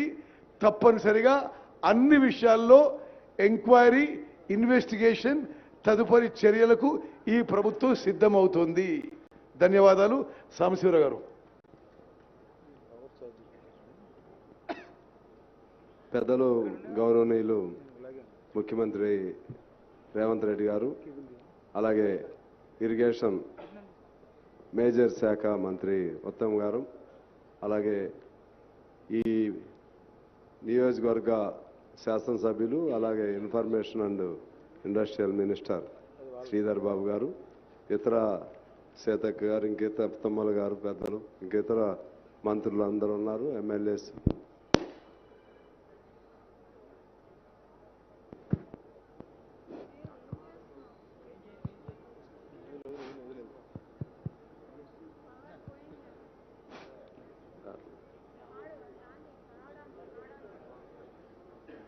కేసీఆర్ అక్కడ చిన్న కేసీఆర్ అన్నాడు అంటున్నా. అలాగే ఆదరైనటువంటి పాత్రికేయులు, అలాగే ఈ ప్రాంత వాసులు అందరికీ నమస్కారం. ఇవాళ ప్రభుత్వం ముఖ్యమంత్రి గారు కానీ, ఇరిగేషన్ శాఖ మంత్రి గారు కానీ, ఇతర దత్తలు కానీ ఈ కార్యక్రమాన్ని ఏర్పాటు చేయడం అనేది తెలంగాణ ప్రజలకు స్పష్టంగా ఈ కాళేశ్వరం ప్రాజెక్టు, దీని నిర్వహణ, దీని వెనుకున్నటువంటి నేపథ్యం మరింత స్పష్టంగా అర్థమవడానికి ఇది అవకాశం కలిగింది. ఇటువంటి కార్యక్రమాన్ని చేపట్టినందుకు వైపు ఒకవైపు వారికి అర్థాలను తెలియజేస్తున్నాయి, మరోవైపు ఇటువంటి బాధాకరమైనటువంటి స్థితిలో ఈ ప్రాజెక్టును చూస్తున్నందుకు విచారం కూడా ఉంది. ఇది మేడిగడ్డ ప్రాజెక్టు పగులు కాదని తెలంగాణ ప్రజల గుండె పగుళ్ళు, గుండె పైన పడినటువంటి కోటలు. ఎందువల్లంటే ఎంత 2016లో అగ్రిమెంట్, దాని విజువల్స్ ప్రకారం 2019లో కంప్లీషన్, 16లో అగ్రిమెంట్, 19లో కంప్లీషన్. అంటే 2021లో క్రాక్స్ మారాయి. వీళ్ళు బయటకు వచ్చేసి 20 ఈ పరిస్థితి. అంటే ప్రతి ప్రాజెక్టు 3 ఏళ్లలోనే కంప్లీట్ చేయటం, మరో 2 ఏళ్లలోనే పగిలిపోవటం. దీన్ని ఇంత అన్యాయంగా డిజైన్ చేసింది ఎవరు, దీన్ని నిర్మించింది ఎవరు, దీన్ని క్వాలిటీ లేకుండా చేసింది ఎవరు? చాలా రీజన్ చెప్తున్నా, నేను దాని లోపలికి వెళ్ళను. ఇది ఒక వేడిగాడికి పరిమితం లేదు. విజువల్స్ ప్రకారంగా అన్నారంలో కూడా ఆ క్రాక్స్ చూపెట్టారు.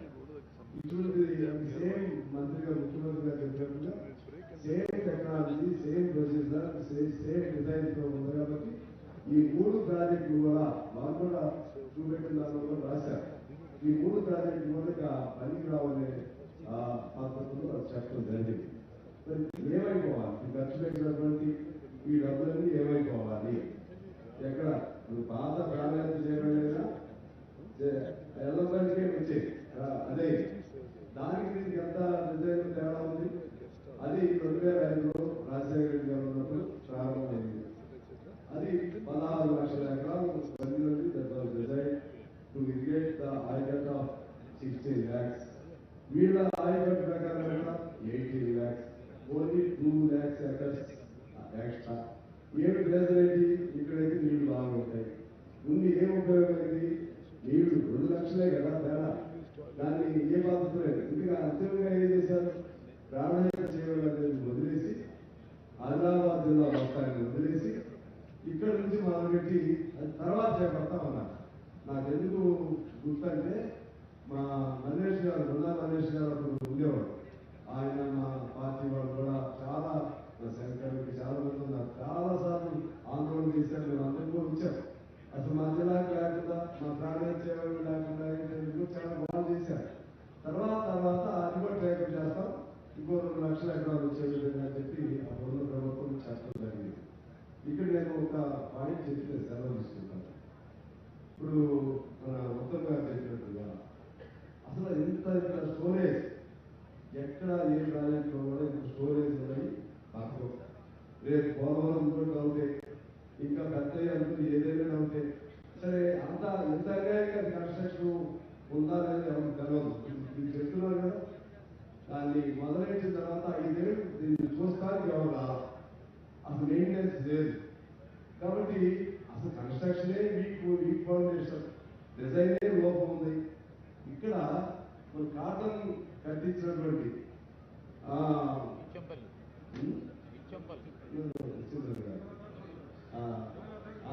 కాటన్ కృష్ణా బ్యారేజ్ ధవళేశ్వరం మట్టితో కట్టించిన ప్రాజెక్ట్. మట్టితో కట్టించారు. కేవలం 2.5-3 TMC మాత్రమే డిపాజిట్ అవుతుంది. కానీ లక్షల ఎకరాలు సాగు అవుతుంది. నాకు తెలిసి సాగర్ మన కృష్ణా దాని కింద 16-17 16-17 లక్షలు ఎక్కడ, ధవళేశ్వరం కింద కూడా ఇంకో 16-17 లక్షలు అక్కడ. ఓన్లీ 3 TMC దాని స్టోరేజ్ కెపాసిటీ. అంటే అది దాదాపు 1950s లో కట్టించినటువంటి ప్రాజెక్టు. అవి నిలబడ్డాయి. ఇప్పుడు ఈ మోడర్న్ టెక్నాలజీతో కట్టించిన ఈ ప్రాజెక్టు స్థితి ఎలా? అసలు ఎందుకు మనకి జీతాలు ఇవ్వలేని పరిస్థితి ఎందుకు వచ్చింది? జీతాలు ఇవ్వలేని పరిస్థితి ఎందుకు వచ్చింది అంటే డబ్బులన్నీ కూడా, డబ్బు మొత్తం కూడా ఉంది. అన్ని పారామీటర్స్ నెంబర్ 1 మనం ఎందుకు పెర్ క్యాపిటల్ నెంబర్ 1, జీడీపీలో నెంబర్ 1, అన్నింటిలో నెంబర్ 1. డబ్బులు ఎడిపోయినాయి అంటే మొత్తం కాళేశ్వరానికి వచ్చింది. ఎక్కడ పోయి కాళేశ్వరం అంటే ఎవరు కాదు. ఇంత అన్యాయమైనటువంటి డిజైన్ చేసిన వాళ్ళని ఏం చేయాలి? ఇంత అన్యాయమైనటువంటి నాణ్యత లోపంతో ఈ ప్రాజెక్టు నిర్మించిన వాళ్ళని ఏం చేయాలి? ఎలాంటి కంపెనీ వాళ్ళు మాకు బాధ్యత లేదంటున్నారు. రిపేర్ చేయాలంటే కూడా వాళ్ళు బతిలాడాల్సి వస్తుంది గవర్నమెంట్. కట్టాల్సిన అవసరం ఉంది. ఆ డబ్బులన్నీ వెనక్కి కట్టియాల్సినటువంటి అవసరం ఉన్నది. ప్రజల సొమ్ము, ప్రజలు ఈ బాకీ ఇప్పుడు పేరుతాం 2024 నుంచి ప్రిన్సిపల్ అమౌంట్ ఇక కట్టాలని చెప్పి ఇందులో చూసాం. 24 నుంచి మొదలైంది. మనం తీసుకున్నప్పుడు మనం రీపే చేయడం మొదలవుతుంది. ఏమైపోతుంది తెలంగాణ, ఏమవుతుంది? మనం ఇక కొత్త ప్రభుత్వం వచ్చింది, చాలా ఆశలతో ప్రజలు ఓటు వేసి గెలిపించారు. ఇవన్నీ చూపెడితే మీరేదో ఎగ్గొట్టాలి, మీరు చేసిన వాగ్దానాలు 6 గ్యారెంటీస్ ఎగ్గొట్టాలి అంటున్నారు.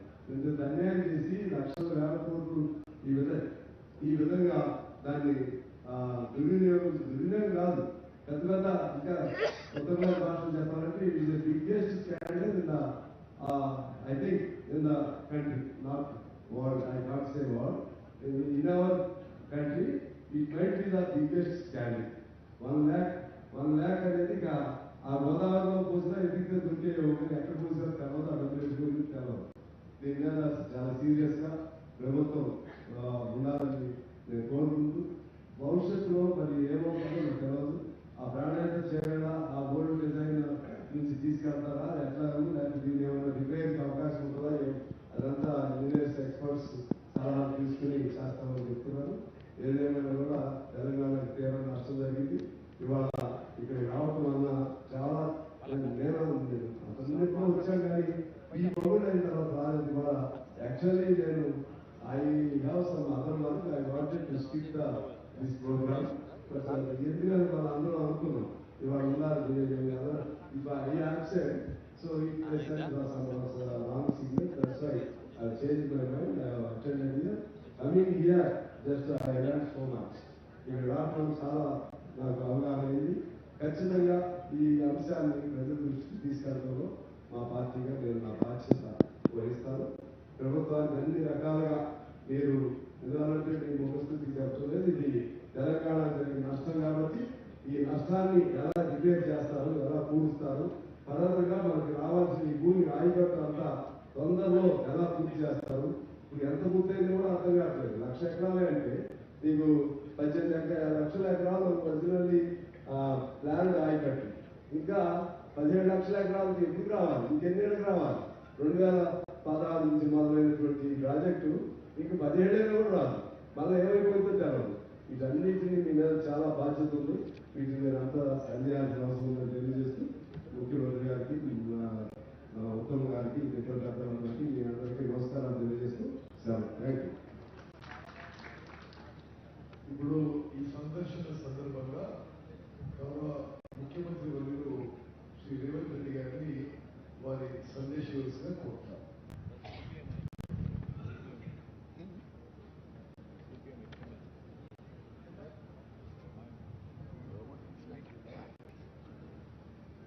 మీడియా మిత్రులకు, మంత్రివర్గ సహచరులకు, శాసన మండలి సభ్యులకు, శాసన సభ్యులకు అందరికీ నమస్కారం. ఈ కార్యక్రమంలో పాల్గొన్న అధికారులకు, ఈ అవగాహన, ఈ పర్యటన గత కొంతకాలం నుంచి రాష్ట్రంలో జరుగుతున్న చర్చ. ఎన్నికల సందర్భంగా మీకు అందరికీ తెలుసు, మేడిగడ్డ బ్యారేజ్ కుంగినప్పుడు మేమందరం ఇక్కడికి రావాలనుకుంటే పోలీసు నిర్బంధాలతో రానివ్వలేదు.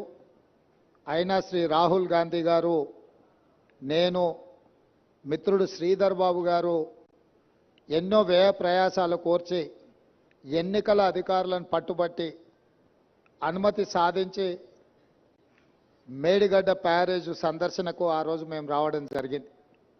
అయితే ఆ రోజు ఎన్నికల ప్రణాళికలో భాగంగా పూర్తి స్థాయిలో ప్రాజెక్టు యొక్క కుంగుబాటు కానీ జరిగిన అవకతవకల మీద పూర్తిగా చూడడానికి సమయము సరిపోలేదు.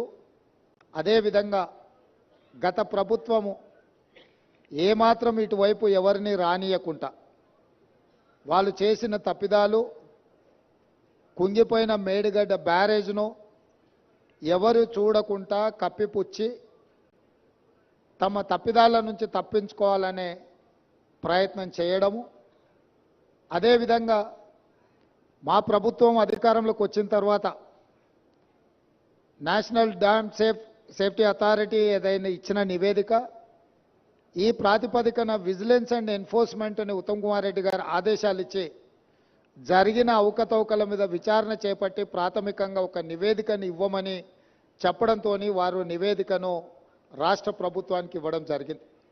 ఆ నివేదికలో ప్రాజెక్టుల యొక్క డిజైన్స్లో లోపము, ప్రాజెక్టుల యొక్క నిర్మాణంలో లోపము, ప్రాజెక్టుల యొక్క నిర్వహణలో లోపము, ప్రాజెక్టుల యొక్క అంచనా, ఒక్క మేడిగడ్డ విషయానికి వస్తే 1800 చిల్లర కోట్లతో మొదలుపెట్టి 4000కు పైగా కోట్లకు పెంచి అంచనాలను పెంచి పాల్పడిన అవినీతి. ఇదే కాకుండా ఈ మధ్యకాలంలో పత్రికలలో చూస్తున్నాం, కాగ్ నివేదిక ఇచ్చింది, పెద్ద ఎత్తున కాళేశ్వరం ప్రాజెక్టులో అవినీతి జరిగింది, 1000 కోట్ల రూపాయల దోపిడీ పాల్పడ్డారు అని చెప్పి ప్రతిపక్ష పార్టీలుగా మేము చేసిన ఆరోపణ కాదు, కాగ్ ఇచ్చిన నివేదిక, విజిలెన్స్ అండ్ ఎన్ఫోర్స్మెంట్ ఇచ్చిన నివేదిక.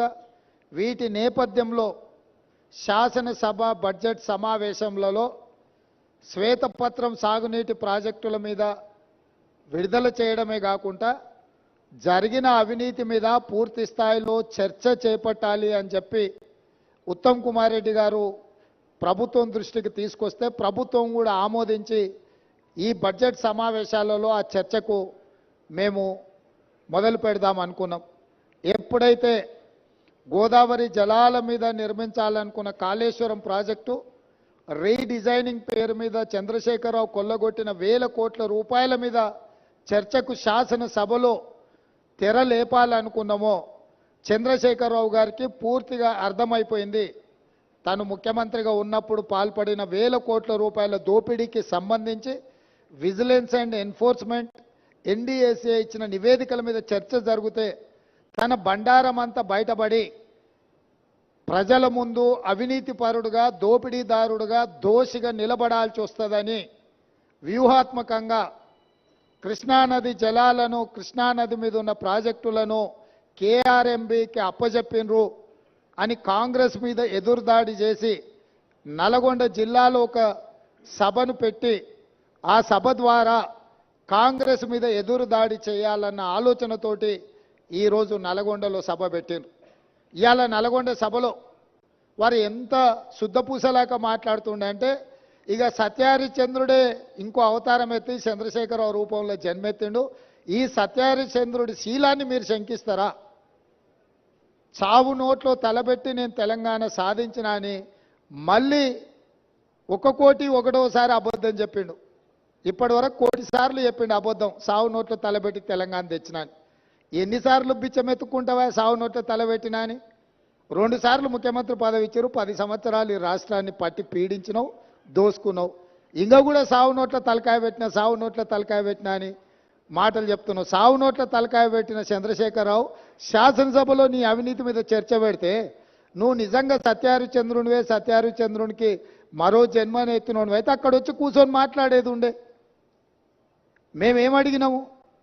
అయ్యా, కృష్ణానది జలాల మీద శాసనసభలో ఏకగ్రీవ తీర్మానం చేసి కేంద్ర ప్రభుత్వం ప్రాజెక్టుల స్వాధీనానికి చేస్తున్న ప్రయత్నాన్ని అందరము తీర్మానం పాస్ చేసి కేంద్ర ప్రభుత్వ విధానాలను వ్యతిరేకిద్దాం రమ్మని మేము అడిగినాం.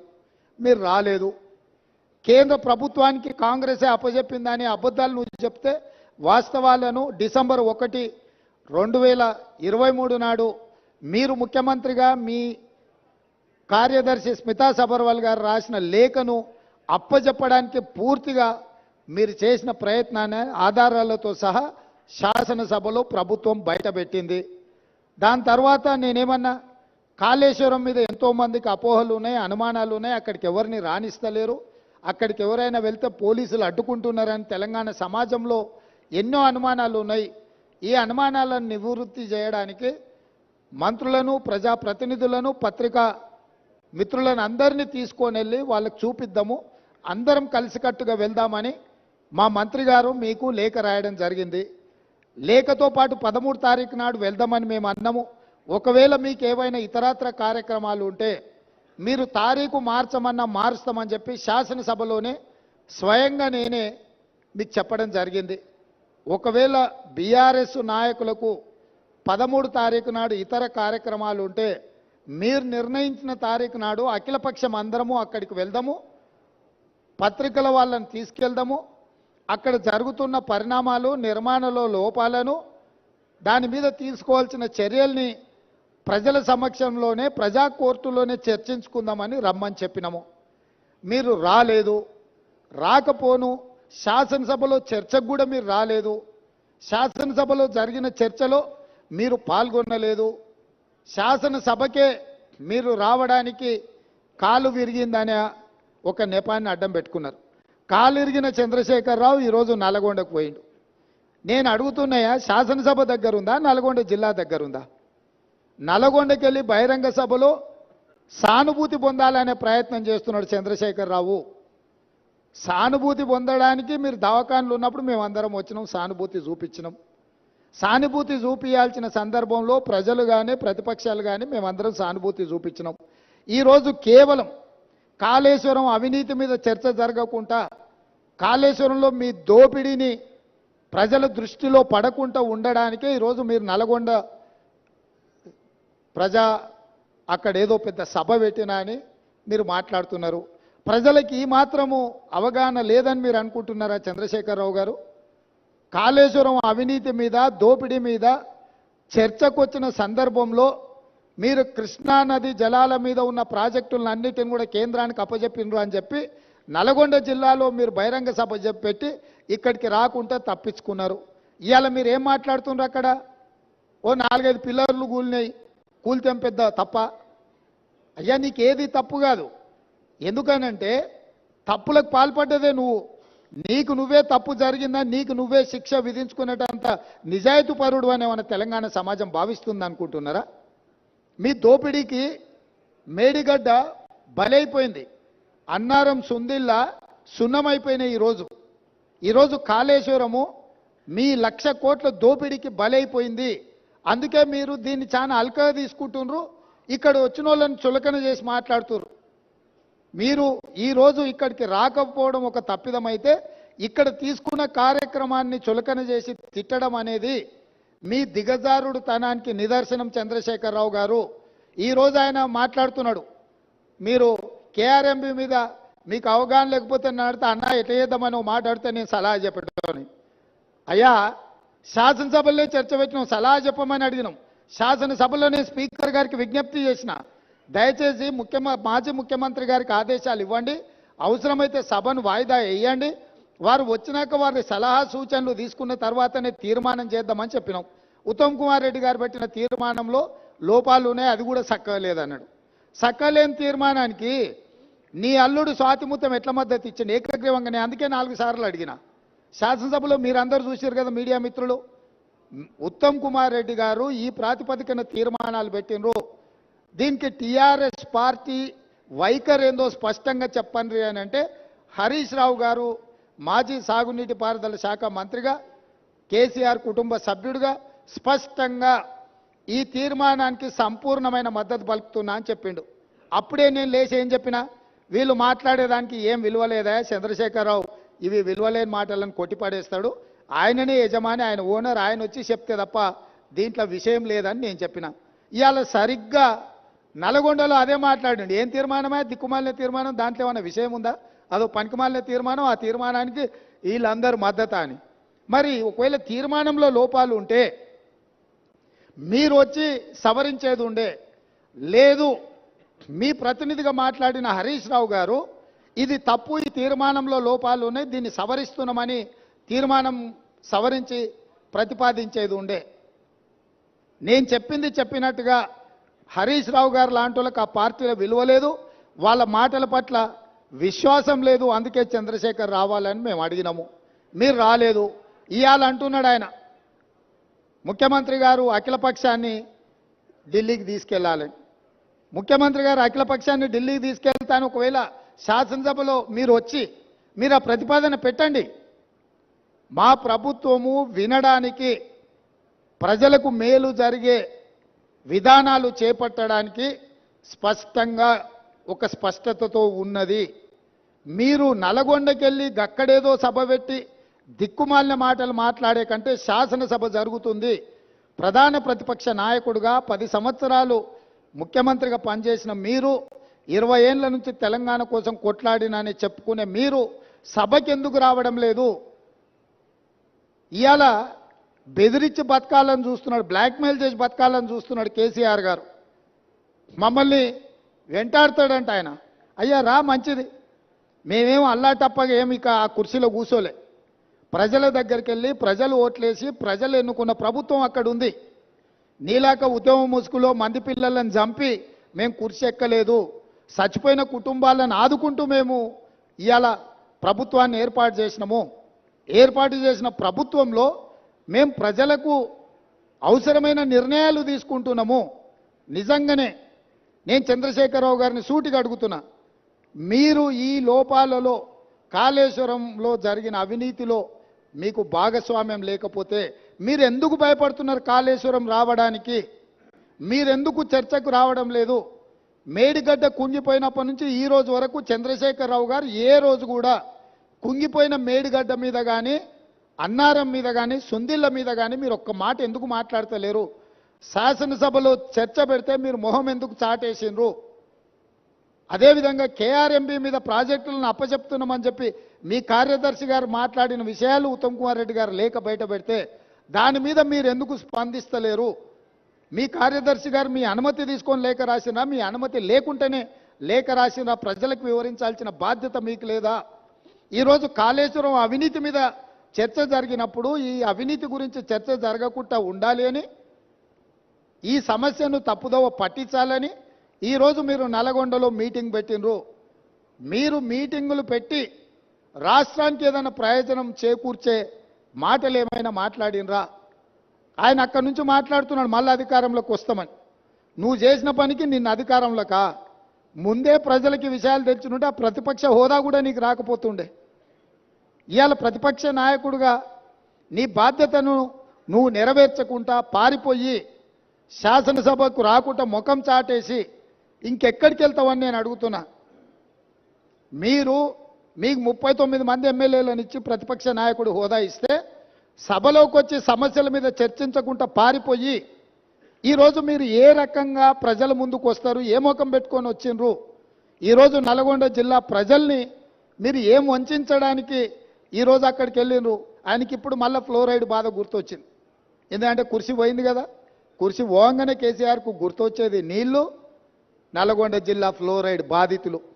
ఎంతసేపు అయ్యా వాళ్ళ బాధల పునాదుల మీద అధికారాన్ని ఎక్కాలని ఆలోచన చేస్తున్నావు? ఇప్పుడు నీ అబద్ధాలను నమ్మడానికి తెలంగాణ సమాజం సిద్ధంగా ఉందని ఇంకా నువ్వు అనుకుంటున్నావా? అందుకే ఈరోజు ఇక్కడ ఈ అవగాహన సదస్సుకు దాదాపుగా హైదరాబాద్లో బయలుదేరి 5 గంటల పైగా ప్రయాణం చేసి ఈరోజు మంత్రులు కానీ, ప్రజాప్రతినిధులు కానీ, పాత్రికేయ మిత్రులు కానీ మీ అందరికీ కూడా వాస్తవాలను చూపించి వాస్తవాలకు సంబంధించిన వివరాలు వివిధ ఏజెన్సీల ద్వారా మీకు చెప్పించడం ద్వారా నిజమేందో మీ కళ్ళతో చూడాలని ఈరోజు ఈ పర్యటన. ఈ నిజాన్ని మీ కళ్ళతో చూసిండ్రు. ఈ వాస్తవాలను సమాజానికంతా మీరు చెప్పండి. న్యూయార్క్లో ఇది ఒక మ్యాన్ మేడ్ వండర్ అని చెప్పి న్యూయార్క్ స్క్వేర్లో ప్రకటనలు తీసుకుర్రు. నేషనల్ మీడియాలో ఇక దాని కథ చెప్పనంతగా కథలు చెప్పుకుర్రు. అందుకే నేను నేషనల్ మీడియా వాళ్ళని కూడా ఈరోజు రిక్వెస్ట్ చేస్తున్నా, మీ నేషనల్ మీడియాలో చూపించండి కుంగిపోయిన మేడిగడ్డను, పగిలిపోయిన బ్యారేజ్ను, దోపిడీ జరిగిన నిధులు, అదేవిధంగా విజిలెన్స్ అండ్ ఎన్ఫోర్స్మెంట్ ఇచ్చిన నివేదికను, నేషనల్ డ్యామ్ సేఫ్టీ అథారిటీ వాళ్ళు ఇచ్చిన రిపోర్ట్స్ని, టెక్నికల్ అండ్ అదర్ ఇష్యూస్లో వాళ్ళు ఇచ్చిన నివేదికలను అన్నిటిని కూడా మీరు చర్చకు పెట్టండి. మేము చంద్రశేఖరరావు గారికి మళ్ళీ ఈ వేదిక మీద నుంచి నేను ఆహ్వానిస్తున్నా, మీరు శాసనసభకు వచ్చి నల్గొండలో ఎవడు లేని దగ్గర ఏదేదో మాట్లాడు కాదు. మీ గౌరవాన్ని మేమేం తగ్గించం. ప్రధాన ప్రతిపక్ష నాయకుడిగా సభలో మీరు తెలంగాణ సమాజానికి ప్రయోజనం చేకూర్చే ఏ సూచనలు ఇచ్చినా ఈ ప్రభుత్వం వినడానికి సిద్ధంగా ఉంది. రేపు ఉదయం సభకు రాండి దయచేసి. ప్రత్యేకమైన ఎట్లాగూ శ్వేతపత్రం సాగునీటి ప్రాజెక్టుల మీద ఉత్తమ్ కుమార్ రెడ్డి గారు ప్రవేశపెట్టబోతున్నారు. చర్చలో పాల్గొనండి, మీరు సూచనలు ఇవ్వండి, ప్రతిపక్ష పార్టీ నాయకుడిగా మీ బాధ్యతల్ని నెరవేర్చండి. మీ స్వార్థం మీ అధికారం కోసం కాకుండా ప్రజల కోసం ఒక్క క్షణమైన ఆలోచన చేయమని నేను అడుగుతున్నా. నేను మొన్న కూడా చెప్పిన, ఈరోజు చెప్తున్నా, కృష్ణానది జలాలు కేంద్ర ప్రభుత్వానికి అప్పచెప్పడంలో ఏనుగు పోయింది, తోక మాత్రమే మిగిలింది. ఇప్పుడు ఆ తోక పట్టుకొని ఏనుగును గుంజే ప్రయత్నం మా ప్రభుత్వం చేస్తుంది. అన్ని పాపాలకు నువ్వే కారణం. నువ్వే అప్పచెప్పినావు, అప్పచెప్పడానికి నిధులు పెట్టినావు, బడ్జెట్ ఆమోదింపజేసినావు, అప్పచెప్పడానికి అవసరమైన లేఖలు రాసినావు. ఇవాళ తోక మిగిలింది, ఆ తోక పట్టుకొని మేము గుంజే ప్రయత్నం చేస్తుంటే ఇక చూసిరా ఏనుగును కూడా టీఆర్ఎస్ కాపాడితే కాంగ్రెస్ వాళ్ళు కేంద్రానికి అప్పచెప్పారు. అదేవిధంగా కాళేశ్వరం అవినీతి మీద ఏదో ఆయన ఎంత అల్కగా మాట్లాడుతుండే, ఏముందా 4-5 పిల్లర్లు కుంగిపోయినాయని. అంటే ఆయన ఎంత బాధ్యతారహితంగా మాట్లాడుతుండు. ఈ తప్పిదాలల్లా ఆయనకు భాగస్వామ్యం లేకపోతే ఇంత అల్కగా మాట్లాడతాడా? ప్రతిపక్ష నాయకుడిగా ఇదేనా మీ వ్యవహారము? ఇవాళ నీళ్లు నింపలేదు కాబట్టి మిగతా మిగిలినాయి. నీళ్లు నింపితే అది ఉంటుందా, ఊడుతుందా, ఏమైద్దో తెలుస్తుంది.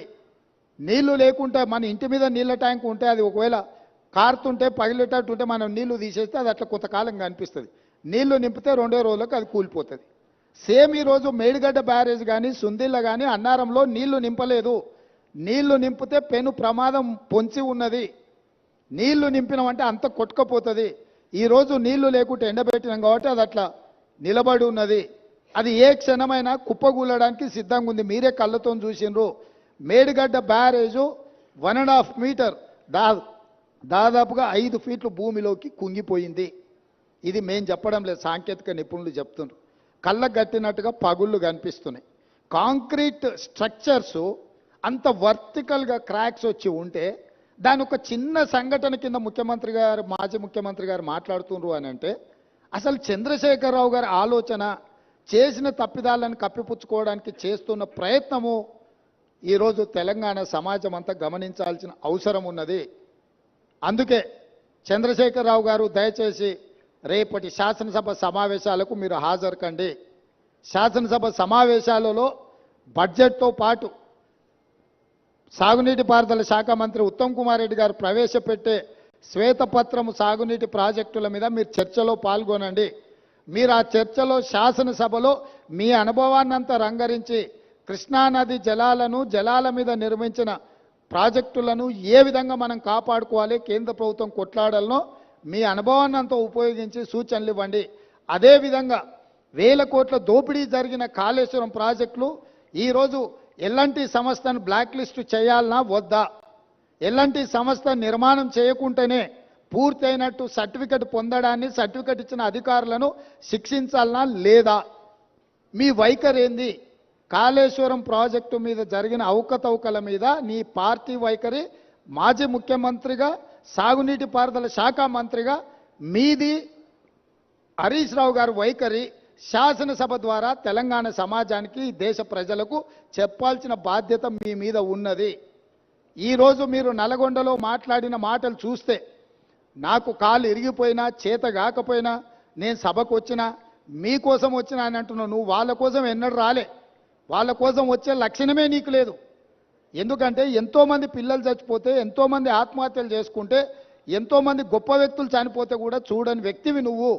ఈరోజు నీ కుర్సీ పోయింది కాబట్టి ఆ కుర్సీని ఎత్తుక్కుంటా మళ్ళీ నల్గొండకి వెళ్ళావు. ఎందుకంటే ఖమ్మము, నల్గొండ, మహబూబ్నగర్లో 36 సీట్లు ఉన్నాయి. ఖమ్మంలో 10, నల్గొండలో 12, మహబూబ్నగర్లో 14. ఖమ్మంలో 1 సీటు గెలిచాడు, నల్గొండ 1 సీటు గెలిచాడు, మహబూబ్నగర్లో 2 సీట్లు గెలిచాడు. 36 సీట్లల్లో ఈ మొనగానికి వచ్చినాయి 4 సీట్లు. రేపు పార్లమెంట్లో పూర్తిగా కాంగ్రెస్ పార్టీ గెలవడానికి అవకాశం ఉంది కాబట్టి ఏదో రకంగా సానుభూతి పొందైనా నాకు కాలు లేదు, నేను అవుటివాడిని, నేను నడవలేకపోతున్నా అని అడుక్కోవడానికి, ఓట్లు అడుక్కోవడానికి వేసిన ఎత్తుగడ. ఈరోజు నువ్వు నల్గొండ జిల్లాకు నీ పట్ల సానుభూతి చూపించారు చంద్రశేఖరరావు. ఎందుకనంటే నువ్వు పచ్చిగా పట్టుబడ్డావు అవినీతి పరుడుగా. ఈ తెలంగాణను దోసుకున్నావు కాబట్టి నిన్న కుర్చీలకి వెళ్ళి దించిండ్రు. దించి 60 రోజులు కూడా కాలేదు, అప్పుడే అడుక్కునే పని మొదలుపెట్టిన అవతారం మార్చి. ఇప్పుడు ఎక్స్ట్రా ఏమొచ్చిందంటే వీల్ చైర్ వచ్చింది.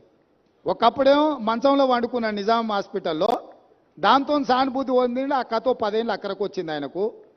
ఇప్పుడు ఆ కథ పోయింది కాబట్టి వీల్ చైర్కు వచ్చిండు. నల్గొండకు పోగలిగినోనివి గా పక్కలున్న కూతవేటి దూరంలో ఉన్న శాసనసభకు రాలేవా? ఎందుకు వస్తలేవు? బండారం బయటపడుతుందనా? లేకపోతే పచ్చిగా పట్టుబడి నీ దోపిడీ ప్రజలకంతా అర్థమవుతుందనా? ఆయన ఏదో మమ్మల్ని భయపెట్టాలని చూస్తుండు. భయపడనని ప్రగల్భాలు పడుతూ భయపడకు, రా సభకు రా. ఎవరొద్దంటారు నిన్ను? సభలో వచ్చి మాట్లాడు. నేను స్పీకర్ గారికి విజ్ఞప్తి చేసిన, చంద్రశేఖరరావు గారు వస్తే ఎంతసేపు మాట్లాడతాడో అధ్యక్ష మీరు మైక్ ఇవ్వండి, వారి అనుభవం అంతా ఉపయోగించి ఏం మాట్లాడతారో మాట్లాడండి. మేము కూడా విజ్ఞప్తి చేసినాం స్పీకర్ గారికి.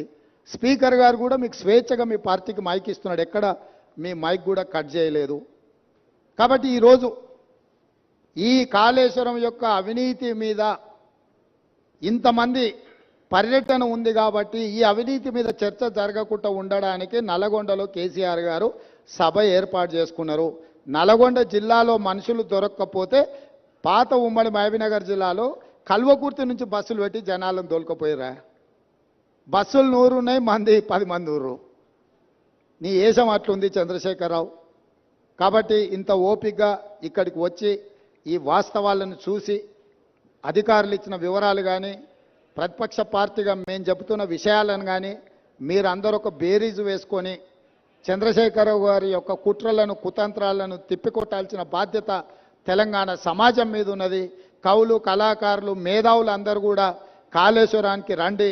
ఒకప్పుడు కాళేశ్వరం ప్రాజెక్టు కట్టినప్పుడు ప్రారంభోత్సవానికి జగన్మోహన్ రెడ్డి గారిని పిలిచిండ్రు, ఫడ్నవీస్ గారిని పిలిచిండ్రు. గ్రామాల నుంచి బస్సులు పెట్టి వేలాది మందిని తరలించండి ఇక్కడికి. మరి ఇవాళ అదే కాళేశ్వరం చూడడానికి ప్రతిపక్షాలను తెస్తే ఒక్క టీఆర్ఎస్ ఆయన కూడా పత్తకలేడు. మీరు అద్భుతం కట్టినప్పుడు ఈ అద్భుతాన్ని చెప్పుకోవడానికి మీకు మంచి అవకాశం కదా. ఈ అద్భుతాన్ని చూడడానికి చూపించడానికి మీరు రావచ్చు కదా. మర్చిపోయినా, కరెక్టే. పొద్దున వచ్చేటప్పుడు చెప్పినాం, అయ్యా మీకు ఏదైనా ఇబ్బంది ఉంటే హెలికాప్టర్ కూడా ఉన్నది, దాంట్లో రాని, మేము బై రోడ్ పోతున్నాం, మీకోసం హెలికాప్టర్ సిద్ధంగా పెట్టినామని. ఆయన ఇప్పుడు చెప్తున్నాం మేము కూడా పోతాం తర్వాత అని. ఏడుకోతావా? కాళేశ్వరం కాదు, కాశీకి పోవాలి నువ్వు. ఇంకా బిచ్చం ఎత్తుకోవడానికి ఇంకా నీకు మిగిలింది అది ఒకటే. కాశీకి పోయి సన్యాసం పుచ్చుకోవాల్సిందే చంద్రశేఖరరావు నువ్వు.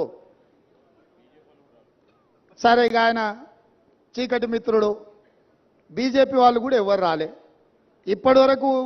కేసీఆర్ అవినీతి మీద గొప్ప గొప్ప మాటలు మాట్లాడిన కిషన్ రెడ్డి గారు వాళ్ళ ఎమ్మెల్యేలు రాకుండా అడ్డుకున్నాడు.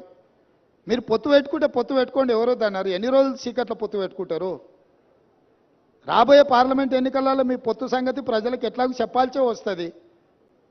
ఈరోజు ఎంతసేపు ఉన్నా జ్యుడిషియల్ ఎంక్వైరీ వద్దు, మా చేతికి రాని. ఎందుకంటే మీ చేతికి ఇస్తే మీరు వాళ్ళు కలిసి కూర్చొని మాట్లాడుకుంటారు చీకట్ల. బీజేపీ వాళ్ళు వస్తారని మేము ఆశించినాం. ఎందుకంటే ఇంతకాలం కేసీఆర్ అవినీతి మీద సిబిఐ కేసులు అప్పచెప్పారు, కేసీఆర్ అవినీతిని తేల్చాలి అని అన్నారు. మరి కేసీఆర్ అవినీతిని తేల్చే అవకాశం వస్తే బీజేపీ ఎమ్మెల్యేలు ఎందుకు రాలేదు? సిపిఐ వచ్చింది, ఎంఐఎం వచ్చింది, బీజేపీ వాళ్ళు ఎందుకు రాలే? ఇవాళ రానోళ్ళు ఇద్దరే, బీఆర్ఎస్, బీజేపీ. మీ ఇద్దరు వైఖరి ఒకటేనా? మీరిద్దరు ఒకే రకంగా ఆలోచన చేస్తురా? మీరిద్దరు కలిసే ఈ విషయంలో ఒకే రకమైన విధానంతో ఉన్నారా? ఈరోజు బీజేపీ ఇది ప్రభుత్వ అధికారిక కార్యక్రమం, శాసనసభలో స్పీకర్ అనుమతితో ఏర్పాటు చేసిన కార్యక్రమం. ఇది కాంగ్రెస్ పార్టీ కార్యక్రమం కాదు. మాతో భిన్నాభిప్రాయాలు ఉండేవాళ్ళు కూడా ఇక్కడికి రావచ్చు. మా అభిప్రాయాలతో ఏకీభవించే వాళ్ళనే పిలవలే మేము. మా అభిప్రాయాలతో విభేదించే వాళ్ళని కూడా వాస్తవాలను చూడడానికి ఈరోజు ఇక్కడికి ఆహ్వానించినాము. కాబట్టి ఇప్పటికైనా బీజేపీ తమ వైఖరిని స్పష్టం చేయాలి. మీరు చంద్రశేఖరరావు గారి అవినీతిని కాపాడడానికి ఏమైనా ప్రయత్నం చేస్తారా? లేకపోతే చంద్రశేఖరరావును శాసనసభలో నిలదీసి జరిగిన అవినీతి మీద చర్యలు తీసుకోవడానికి రాష్ట్ర ప్రభుత్వానికి సహకరిస్తారా? మీ వైఖరి కూడా స్పష్టంగా చెప్పాల్సిందిగా బీజేపీని మేము డిమాండ్ చేస్తున్నాం.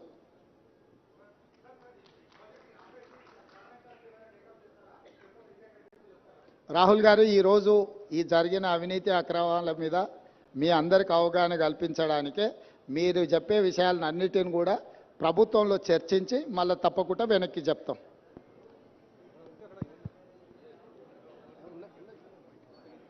మైకే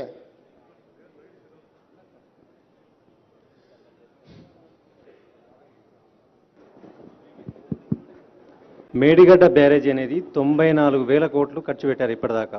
అయితే మీరు 3,000 కోట్లతో ఖర్చు పెట్టిన ఒక మేడిగడ్డకు మాత్రమే పరిమితమయ్యారు. మొత్తం కలిపి కాళేశ్వరం కుంభకోణం 94,000 కోట్లకు సంబంధించింది. అయితే పక్కన ఉన్న Kannepalli pump house, Annaram pump హౌస్లు పోయిన సంవత్సరం మునిగిపోయినాయి 2022లో. అయితే అవి అవి మొత్తం కలిపి దాదాపు 15,000 కోట్లు. కేవలం 3,000 కోట్ల దాని మీద కాన్సన్ట్రేషన్ చేశారు. 15,000 కోట్లు మీ పక్కనే ఉన్నాయి. దాని మీద ఎందుకు దృష్టి సారిస్తలేరు? మీరు ఇప్పుడు మేము పర్యటనకి ఇది ఒకటే వచ్చిన విచారణలో మీరు చెప్పేటు అన్ని విషయాలు ఉన్నాయి. కాబట్టి దీంట్లో ఒక మేడిగడ్డకే పరిమితమైన విచారణ కాదు. మేడిగడ్డ, అన్నారం వీటికి సంబంధించిందో 3 బ్యారేజ్లను కూడా కేంద్ర ప్రభుత్వం చట్టం ద్వారా ఏర్పాటు చేసిన ఎన్డీఎస్ఏకు లెటర్ రాసి వీటన్నిటిని కూడా పరిశీలించి నివేదిక ఇవ్వమని మేము లేఖ రాయడం జరుగుతుంది. ఈ ప్రభుత్వం ఎక్కడ తప్పిదాలు జరిగినా కూడా అన్ని తప్పిదాల మీద చర్య తీసుకోవడానికి సిద్ధంగా ఉంది. సార్ ఇప్పుడు ఒకవైపు ఒకవైపు విచారణ చేస్తామని చెప్తున్నారు. సిట్టింగ్ జడ్జితో విచారణ అన్నారు. హైకోర్టు జడ్జి మీకు సిట్టింగ్ జడ్జిని ఇవ్వలేము, రిటైర్డ్ జడ్జితో విచారణ చేస్తామన్నారు. ఆ విచారణ ఎప్పుడు కొనసాగుతుంది? ఉత్తమ్ గారి ఇంతకుముందు ఒక క్రిమినల్ ప్రాసిక్యూషన్ కూడా చేస్తామన్నారు. రెండో విషయం భాషకు సంబంధించినటువంటి విషయం. మీరు మొన్న మాట్లాడినటువంటి దానికి బీఆర్ఎస్ వాళ్ళంతా అభ్యంతరం చెప్పారు. ఇవాళ కేసీఆర్ కూడా సన్నాసులు, దద్దమ్మలు అనే భాషను ఎత్తుకున్నారు. దాన్ని ఎట్లా చూస్తారు? ఇప్పుడు భాష మీద మనం ఎంత తక్కువ మాట్లాడుకుంటే అంత మంచిది. ఎందుకంటే చంద్రశేఖరరావు గారి వ్యవహారం మీకు అందరికీ తెలుసు. ఇప్పుడు ఆయన సందర్భాన్ని తప్పుదోవ పట్టించడానికి ఏదో ప్రయత్నాలు చేస్తుండు. మేము అటు ఇటు దారి తప్పదలుచుకోలేదు. కాళేశ్వరంలో జరిగిన అవినీతిని నిగ్గుదేల్చడానికి ప్రభుత్వం కట్టుబడి ఉన్నది. దాని మీద మాత్రమే ఫోకస్ పెడతాం. డెఫినెట్గా శాసనసభ సమావేశాలలో చర్చ జరిగిన తర్వాత ముగిసిన ఎంబడే మిగతా కార్యాచరణ చేపడుతుంది ప్రభుత్వం. సార్, కేఆర్ఎంబి పైన అఖిలపక్షంని ఢిల్లీకి తీసుకెళ్లాలని చెప్తున్న రేవంత్ రెడ్డి కేసీఆర్ అన్నారు ఇంతకుముందు. మీరు కేఆర్ఎంబి పైన అఖిలపక్షాన్ని ఢిల్లీకి తీసుకెళ్లే అవకాశం ఉందా మీరు ముఖ్యమంత్రిగా? చంద్రశేఖరరావు గారిని సభలో వచ్చి మాట్లాడమని వారికి విజ్ఞప్తి చేస్తున్నాం. మాజీ ముఖ్యమంత్రిగా, చాలా కేంద్ర మంత్రిగా, రాష్ట్ర మంత్రిగా వివిధ హోదాలలో పనిచేసిన అనుభవాన్ని అంత ఉపయోగించి శాసనసభలోకి వచ్చి వారు ఏమేమి సూచనలు చేస్తారో చేయమని వారి సూచనల్ని ప్రతిపక్షాలందరితో చర్చించిన తర్వాత ప్రభుత్వం నిర్ణయం తీసుకుంటుంది. Sir, has any action been initiated against L&T? Yeah, we have demanded that L&T take up their own investigation and take up the repair work at their cost. As of now, about 400 odd crores payment is due to L&T. We have held back the payment. Now L&T has produced evidence that they have been pointing out that there are defects in the design and which are not attributable to them. However, our demand with L&T is that they take up this further inquiry and complete repair and revival of the barrage at their cost. Until then, we would hold back all the payment that is due to them. It's about 400 crores.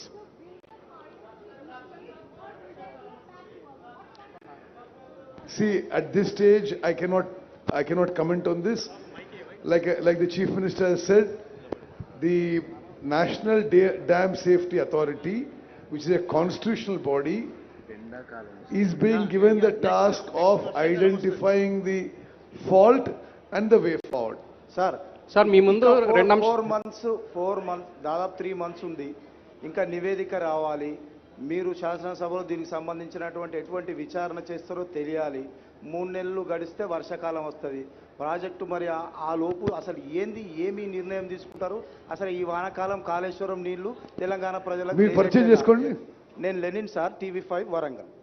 సరే, ఒకటి మిత్రమా, ఇది October 21st సంఘటన జరిగింది. December 7 వరకు, December 7 మేము ప్రమాణ స్వీకారం చేసే వరకు కేసీఆర్ ముఖ్యమంత్రి. మేము ప్రమాణ స్వీకారం చేసి 2 నెలలు అయింది. ఈ 2 నెలల్లో దీని విషయంలో ఎంక్వైరీ, ఇన్వెస్టిగేషన్ ముందుకు తీసుకుపోయినాం. అదేవిధంగా నేషనల్ డ్యామ్ సేఫ్టీ అథారిటీకి ఈ విషయం అప్పచెప్పినాం. అట్ దిస్ స్టేజ్ ఆ యొక్క బ్యారేజీల యొక్క విషయంలో ద వే ఫార్వర్డ్ అది మేము ఇప్పుడు నేషనల్ డ్యామ్ సేఫ్టీ అథారిటీ యొక్క అడ్వైస్ మీద పోబోతున్నారని చెప్పి ఆన్ రికార్డ్ మీకు తెలియజేస్తాం.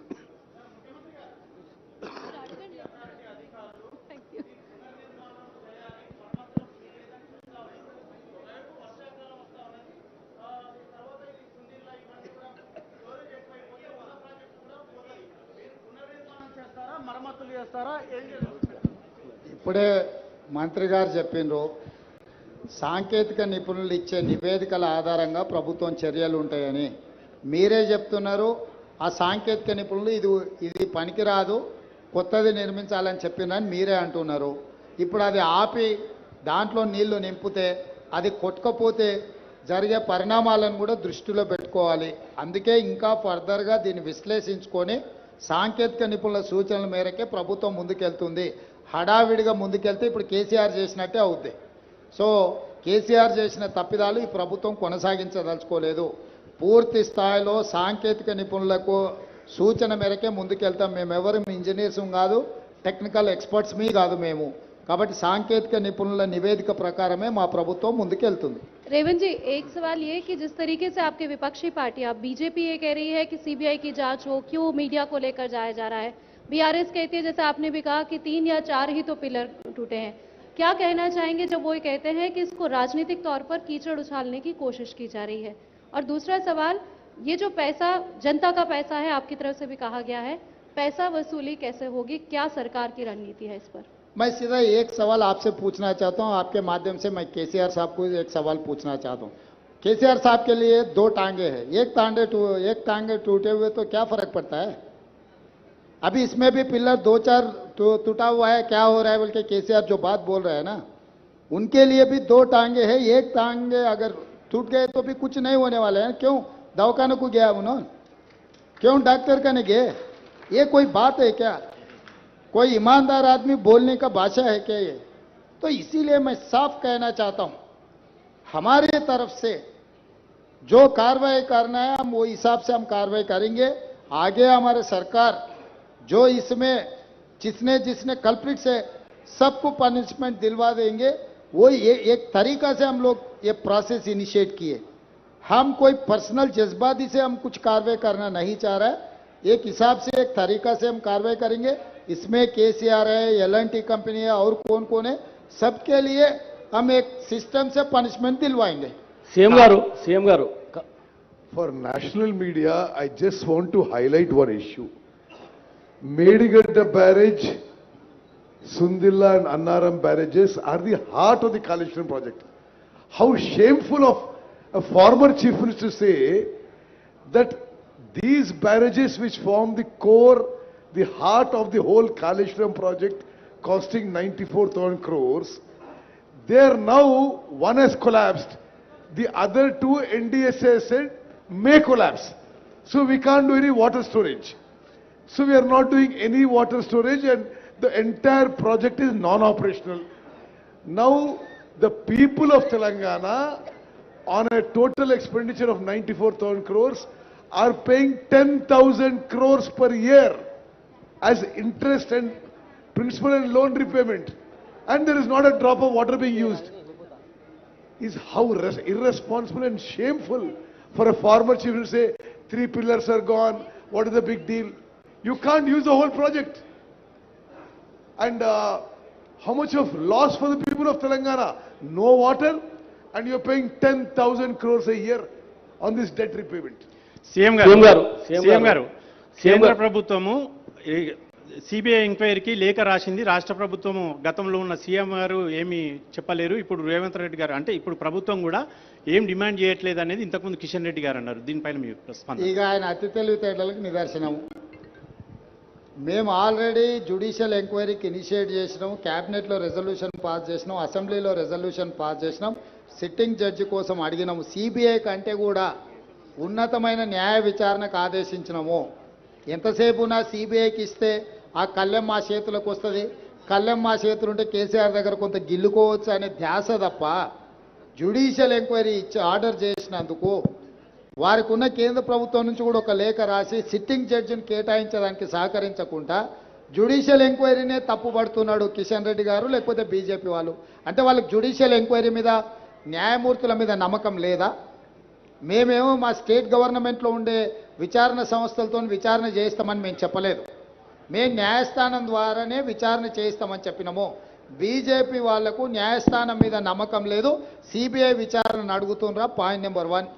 10 సంవత్సరాలు మీరే 5 ఏళ్ళు మీరు కేంద్ర మంత్రిగా ఉన్నారు, 10 ఏళ్ళు మోడీ గారు ప్రధానమంత్రిగా ఉన్నారు. ఈ 10 సంవత్సరాలలో ఏ కేసులో కూడా సిబిఐ విచారణ కానీ, ఈడీ విచారణ కానీ, ఇన్కమ్ ట్యాక్స్ విచారణ కానీ గత ప్రభుత్వానికి వ్యతిరేకంగా మీరు చేపట్టలేదు. ఈరోజు కాంగ్రెస్ పార్టీ మాకు లేఖ రాయలేదు, కేసీఆర్ జుట్టు కాంగ్రెస్ మా చేతికి అందించలేదు. ఇవన్నీ కూడా వింటుంటే కిషన్ రెడ్డి గారి పట్ల జాలి కలుగుతుంది. ఈరోజు ఎందుకు ఎమ్మెల్యేలను పంపించలేదు? వారు నాకు తెలిసి వరంగల్లోనే ఉన్నట్టున్నారు. సగం దూరం ఆల్రెడీ వచ్చిండు. ఇక కొంచెంకంత దూరం వస్తే కాళేశ్వరం చూసిటోడు కదా. ఎందుకు రావడం లేదు? వాళ్ళ అవినీతిని బట్టబయలు చేద్దాము, అవినీతి పరుల బండారం బయట పెడదామని ప్రభుత్వం పిలిచింది. ఇప్పుడు ప్రధానమంత్రిగా నరేంద్ర మోడీ గారు సమావేశానికి పిలిస్తే మేము వెళ్తలేమా? నరేంద్ర మోడీ గారి దగ్గర జలశక్తి మంత్రి దగ్గరికి నేను ఉత్తమ్ కుమార్ రెడ్డి గారు వెళ్ళి ప్రభుత్వం చర్చలు చేపట్టలేదా? మేము పోయి నివేదికలు ఇవ్వలేదా? ఈరోజు రాష్ట్ర ప్రభుత్వంతో కలిసి రావడానికి మీకున్న సమస్య ఏంది? కేసీఆర్ అవినీతి బండారం బయట పెట్టడానికి ఈ కాళేశ్వరం పర్యటన, మేడిగడ్డ సందర్శన చాలా కీలకం. ఎందుకు రాలేదో ప్రజలకు ముందు కిషన్ రెడ్డి గారిని జవాబు చెప్పమన్నారు. విజిలెన్స్ కమిటీ రిపోర్టే అనుకోండి, అదేవిధంగా డ్యామ్ సేఫ్టీ అథారిటీ నిర్వహణ, డిజైన్, క్వాలిటీ అన్ని లోపాలు ఉన్నాయంటే ఇవన్నీ కమిషన్లతో వ్యవహారం జరిగిందని అనుకుంటున్నాం. మరి వీటన్నింటికి అనుమతులు ఇచ్చింది కేంద్ర ప్రభుత్వం. అంటే ఈ కమిషన్లు ఎక్కడి నుంచి స్టార్ట్ అయింది అనుకుంటున్నారు? ఒకటి. రెండోది, ఇప్పుడు ఈ 3 పునరుద్ధరణ అంటాలకే 1000 కోట్లతో కూడుకున్న అంశం. మరి వీటన్నిటిని పక్కన పెట్టి పాతది ఏదైతే తమిడియాటి నుంచి ఎల్లంపల్లికి గ్రావిటీ ద్వారా వచ్చేది దాన్ని ఏమన్నా ఏమంటున్నాను? ఇవన్నీ కూడా నిపుణులతో చర్చించి తీసుకోవాల్సిన నిర్ణయాలు.